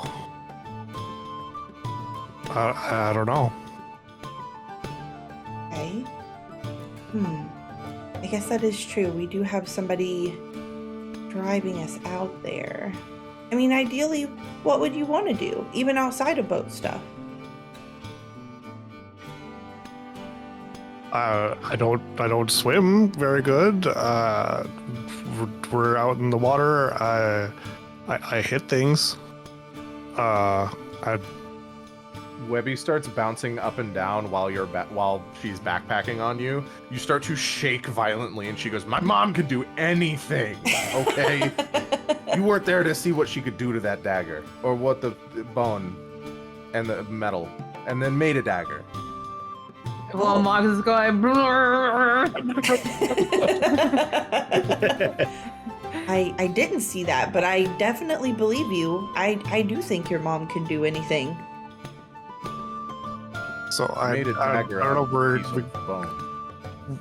at this point we're trying to scout and then making a decision after that point. So I don't know what I'm gonna do until we have the scouting, I guess.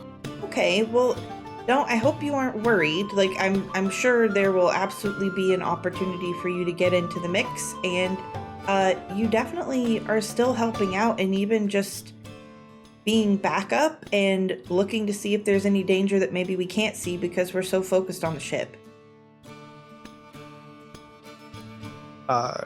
Yeah. Are we planning? You see that Webby uncharacteristically asks about a plan and goes, "Are we planning on attacking after they send out their smaller ships, so that way there's fewer people on the boat? Or do we want to attack when everyone's on the boat so we can get them all at once? Because the plan is to get all of them, right?" Yeah, we do want all of them, but we don't want to kill them. We just want to incapacitate them. Oh, okay. I can do that. Not kill. I can kill. I'm not going to. Oh. Should I? Oh, Not this time. Okay. Lumia looked frightened for a second, but she's trusting that Moggs has it under control. Not It being the Webby's like, situation. okay. Okay, Moggs, I just wanted to check in with you and make sure that you felt comfortable. I'll figure something out at some point, I'm sure. We should blow up the ship. I Oh. think that would be fun. Do people Might survive kill- explosions? No, not usually. Oh, dang it. But I like the creative thinking. Can we blow something up? Maybe later. Cool.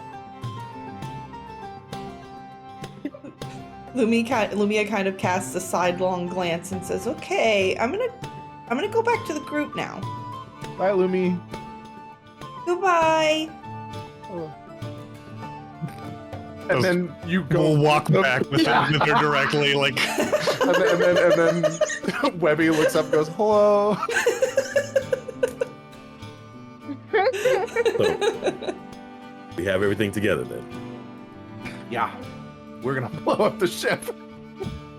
What? No. I'm sorry. You just covered this.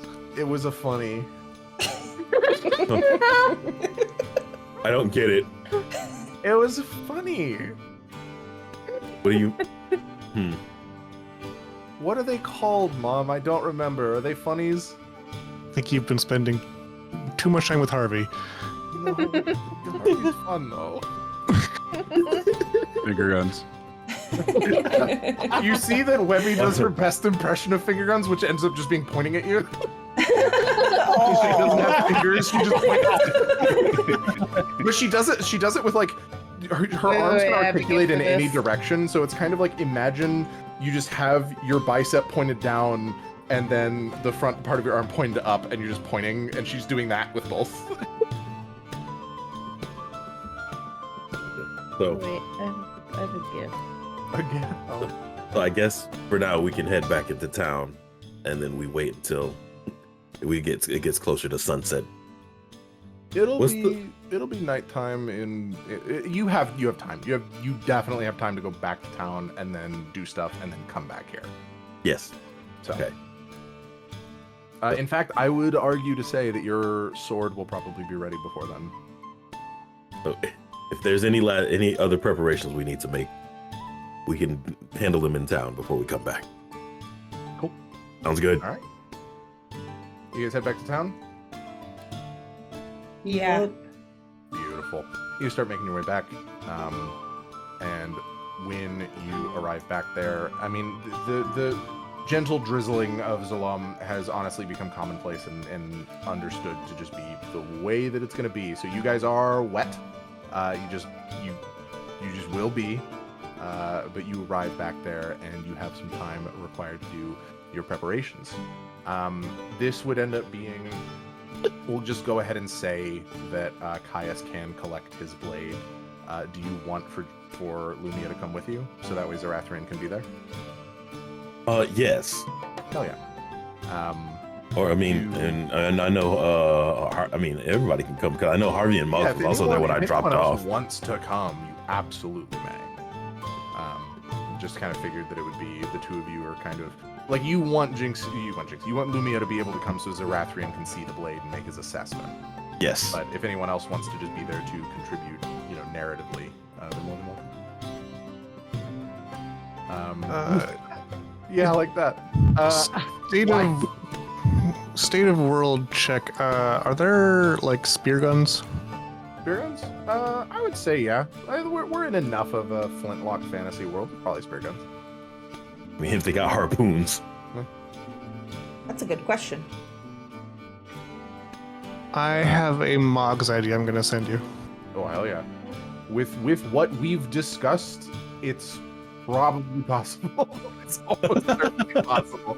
I think that we've established largely that the tools that you end up making will be temporary tools that you'll then need to like expend resources to create again. But that means that you can create them again and they can have their effect once more. So, you Caius head over to the blacksmith once more. Okay, you can check that when you have a moment. Nice. You head over to Mira Smithworks. Let me check.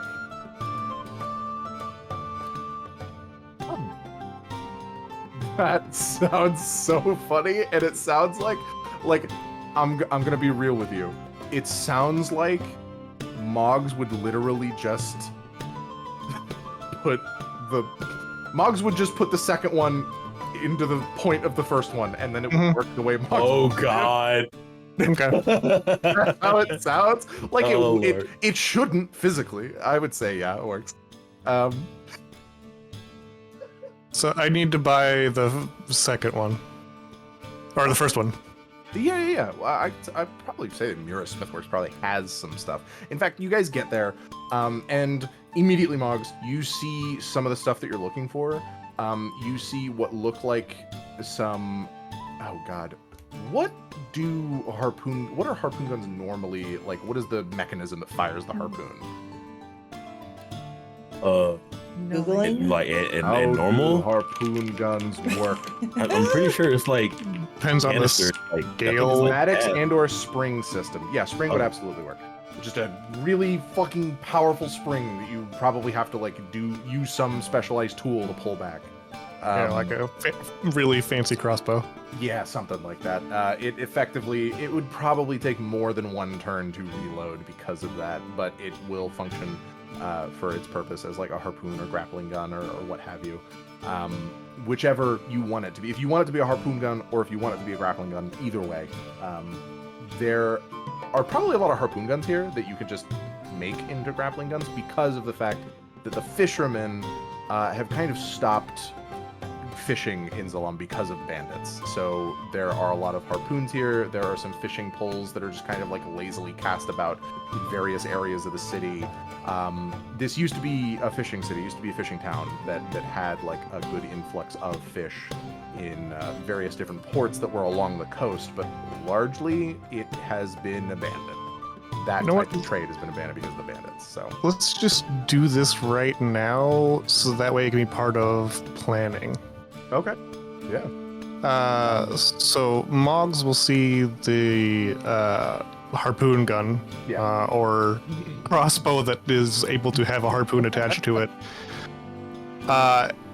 Gets her inspiration look and real quick like dashes off and comes back probably a couple minutes later with a pillow out of the inn. Oh, so what are you doing? And sits down and starts crafting, and she makes a grappling gun with a pillow-tipped harpoon that can be silently launched and attached to things without making noises. Hogs literally stabs the pillow with the harpoon, loads it up, fires a test shot, and you guys hear nothing. It is silent. What? How? Moggs, how did you... What do you mean? How do you come up with this stuff? I don't know, I saw it, and then it's like, well, we're gonna be doing it at night, and they're gonna be doing it stealthy, so it needs to not make noise, so something soft would help. Your brain never ceases to amaze me, Moggs. That is incredible. In more ways than one. You see that Mira approaches and goes, I'm going to go ahead and not charge her for that. What the fuck? How the fuck do you do a Scottish accent? Hold on. Let me get into You're character. sending her into an existential crisis. He's forgotten what she sounds like. What the fuck are you doing? That's a harpoon gun. You've got to pay for that. Oh, how much was it? It's 10 gold. Oh, but you're not gonna charge me for it? I'm gonna charge you for it. Oh, I thought you weren't going to. I've got to charge you for it. Oh. No, he didn't charge you for the first scrap. I Moggs. can give you a discount on it. Our harpoons and our harpoon guns haven't been selling very well, so if you want to, you can purchase 2 for the price of 1. But I only need the one. True. Do we need more than one? Mira kind of shrugs and prepares a second one and just kind of like puts it in Caius's hand and then holds out her hand palm up and she goes, "That ain't well, someone's got to pay me." For 10 gold. Okay. She takes 10 gold. She makes sure to like count through it. Tosses it into a coin pouch that is on her belt. And then turns to what you now see, Caius. You hadn't seen it before. Hanging on a thing that is on the ceiling. There's like a rope and like a hook that's on the ceiling that has 2 prongs that hold the crossguard. A completely pristine and shining ivory sword from top to bottom. it is almost completely white. There are certain elements of it that look like they have been engraved very lightly to have indents, but haven't actually been inlaid with anything. She takes the blade off of the hook and holds it for just a moment. And she says, right, well, I did what I could with the material, but it's a little bit off balance, so I'm going to have to inlay it with a certain metal in the handle and the pommel, as well as the crossguard, which should add a decorative flair to it. But I was going to ask you if there was any particular metal in question that you would want in any of these locations, as this is likely going to be what we use to inlay your pattern that you showed me before. And she shows you that she has, like, she's got cold iron, she's got steel, she's got regular iron, she's got gold, she's got silver, copper, bronze, the whole 9 yards. Largely, these are like decorative bits of metal, so whatever it is literally just an aesthetic choice that you're making. Okay. It's not gonna cost you anything. Gotcha. If I were you, I'll be honest with you, the gold would look very good on this, but as well as potentially silver. It just depends on the type. Gold. Alright, gold. Make it gold. You see Xirathrian is there, and he has his arms crossed, and he's like, I do feel that gold would look quite good. It's also, if I can say so myself, he looks down at himself, being a completely gold person, and Mura looks up and goes, what the fuck? What? Hey, right, listen. The gaggle of fuckheads come into my store is one thing. That's a glowing golden guy. What is he? Is he dead? Is he a spirit? What's Yeah. You could say that. Alright, just don't leave any ectoplasm on my floor, alright? He's You see Xirathrian kind not of like, Xirathrian crosses his arms, goes, well, that was rather cut. not that kind of Jesus spirit. Christ! Pats him on the back. Mira Oh my turns and, God! she puts the goggles down over her eyes, and she starts to, prepare the inlay. And she's like, it should only take a couple of moments. You're welcome to peruse the wares in the meantime. And she gets to work. She is a demon with the forge. She is seriously like straight out of hell. She works incredibly quickly, incredibly efficiently, and not to be like too explicit with it, but she, if you are into the like really strong woman working type deal, 100% what you're getting right now. She's her traps as she's hammering down on the inlaid metal in order to get it into the surface of the crossguard and the whole 9 yards. She's a very muscular woman. She works very quickly. When she finally gets it done, you see that there is the inlay in the crossguard, the center of the crossguard. So like where your hands would grasp the blade, the top of your topmost hand is where that crossguard connects the handle to the blade, right? Mhm. And that is where the symbol is in like effectively like a little raised section. Purely decorative, but that is where the symbol is. Then the crossguard comes out like a traditional blade. There are like sort of little decorative flanges on the very end of the crossguard, and then you have a pommel at the very bottom. There is like effectively outlines of gold on almost every surface of the crossguard and the hilt and the pommel. The crossguard, the handle, and the pommel. And it looks, frankly, beautiful. It looks like a blade that would be held by some type of like golden gleaming pure knight kind of character. It looks like it would be a blade held by Xirathrian. And she hands it to you. And she's like, right, that gold should serve you well, off balancing the weight. See that she holds the blade at the point you would expect for a blade to be balanced, and it is perfectly so. She then notes the sharpness of the bone itself, and she's like, sharpening this is going to be very difficult. I'll admit that to you forthright. It's not going to be easy to do that. You're not necessarily bending metal to make it, shaped the way you need it to come to an edge or a point. You're just going to be chipping away at it. So over Did you need some metal bent? What? Did you need some no. metal bent? Nay, no. Oh, okay. I So- don't. Not right now. So what would you have this akin to sharpening? More so metal or wood? Wood, for certain. Perfect. A woodworker would be able to sharpen this quite well. However, I do need to give you a... Sorry, she's turning Russian. I'll need to give you a word of warning or a word of advice. This is not going to be a family heirloom. Over time, the blade will become thinner and thinner and thinner until it is a little needle and nothing more. That's something that you're going to have to understand about this blade. However, I highly doubt you're going to find anything sharper. And she handed you.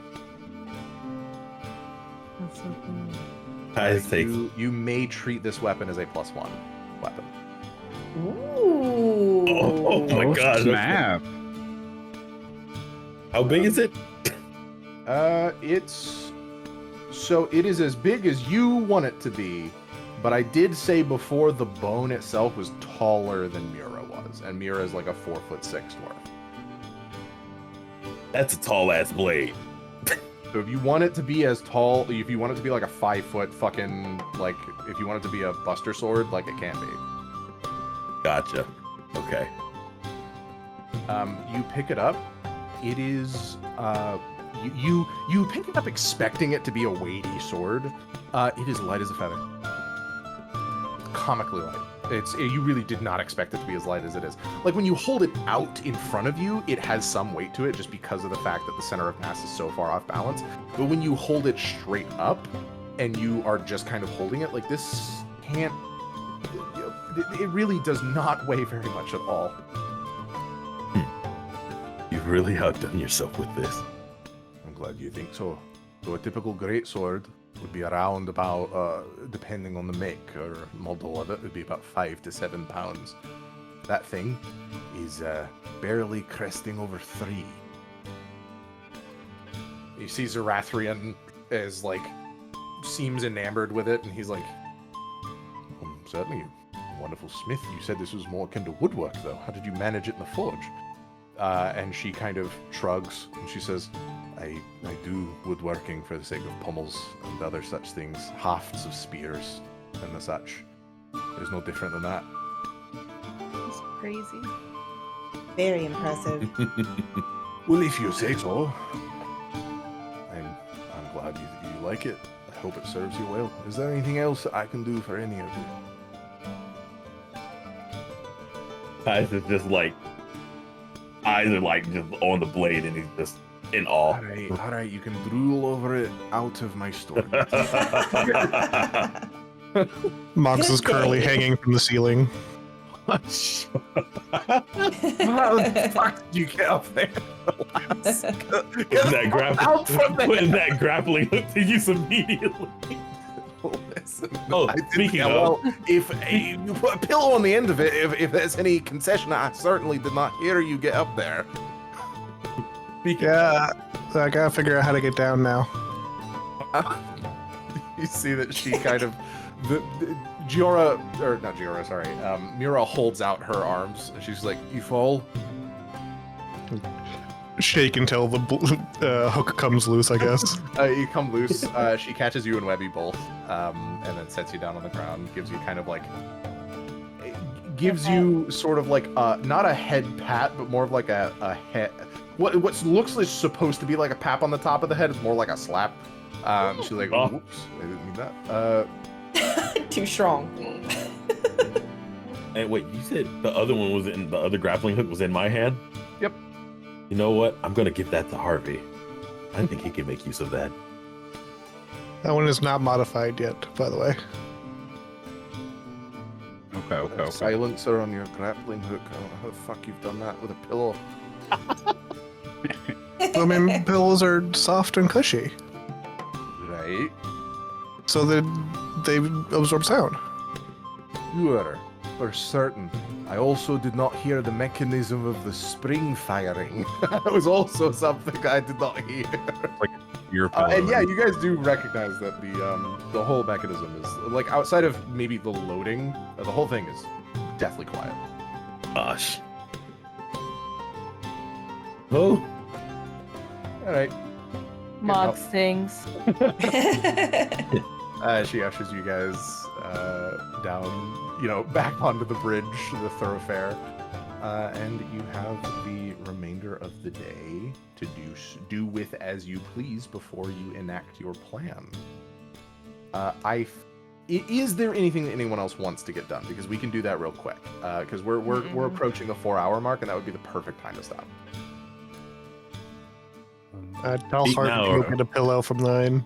You get another pillow. Caius, anything you want to do before you go? Xirathrian's going to talk with you on the way to help you learn how to use the sword. You already have proficiency in it, but this is just canonizing that Xirathrian is going to give you a couple of pointers with it. He also notes, it would be very helpful if you had a sheath for that blade. If she says that it is as, not necessarily brittle, but will wear over time as it will, it'd be helpful to have a sheath to protect it from the elements. It won't rust necessarily, but wonder if I could make one my own. if you could. Like it, make another. A scabbard begins with wood before it's encased in leather, and you are a woodworker, as far as I have come to understand, so you would be able to create the panels of wood that would house the blade itself.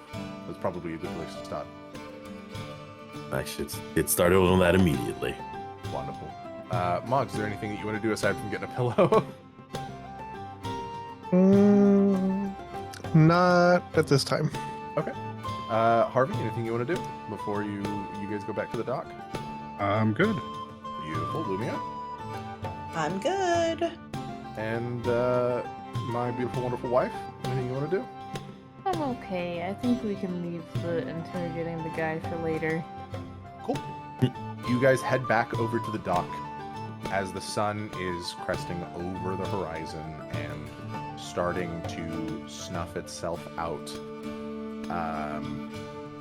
You do see that the boat that you had once seen in the dock is now there again. You see that Captain Hercule is sitting on top of the interior building area of the ship, where he literally is just the feet dangling off of he's sitting on the roof, and he's got a fishing rod cast out off of the dock. He's sort of just sitting there.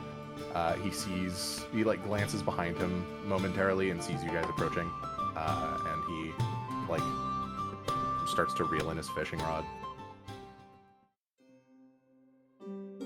Alrighty. Whoa. Welcome back, everybody. I assume that you're ready to go and brave the unknown out here and get ourselves killed by pirates. Maybe not that second part. Maybe. We'll come back fine. Oh, sure. I hope. Now We remember, always do. here's our deal. I won't get within spitting distance of the boat. And spitting distance to me is about 100 feet. I will not Prove get it. any closer. What? You Prove say it. prove it. Spit 100 What? feet. You got a watermelon seed. You got a ball bearing, a small object. I do have a ball bearing. Give it to me. There you go. He takes it. He's like, "Where's this been?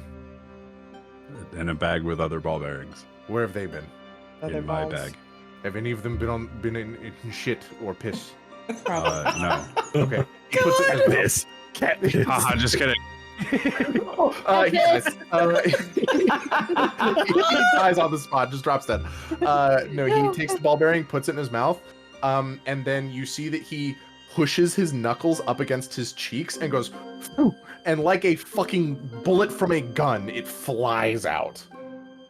Oh my god. Oh my god. Fuck, this That was- guy has a ranged attack. with its mouth. That was great. You have to teach me how to do that. Give this guy a magic stone that's just a ball bearing. How big are your lungs, son?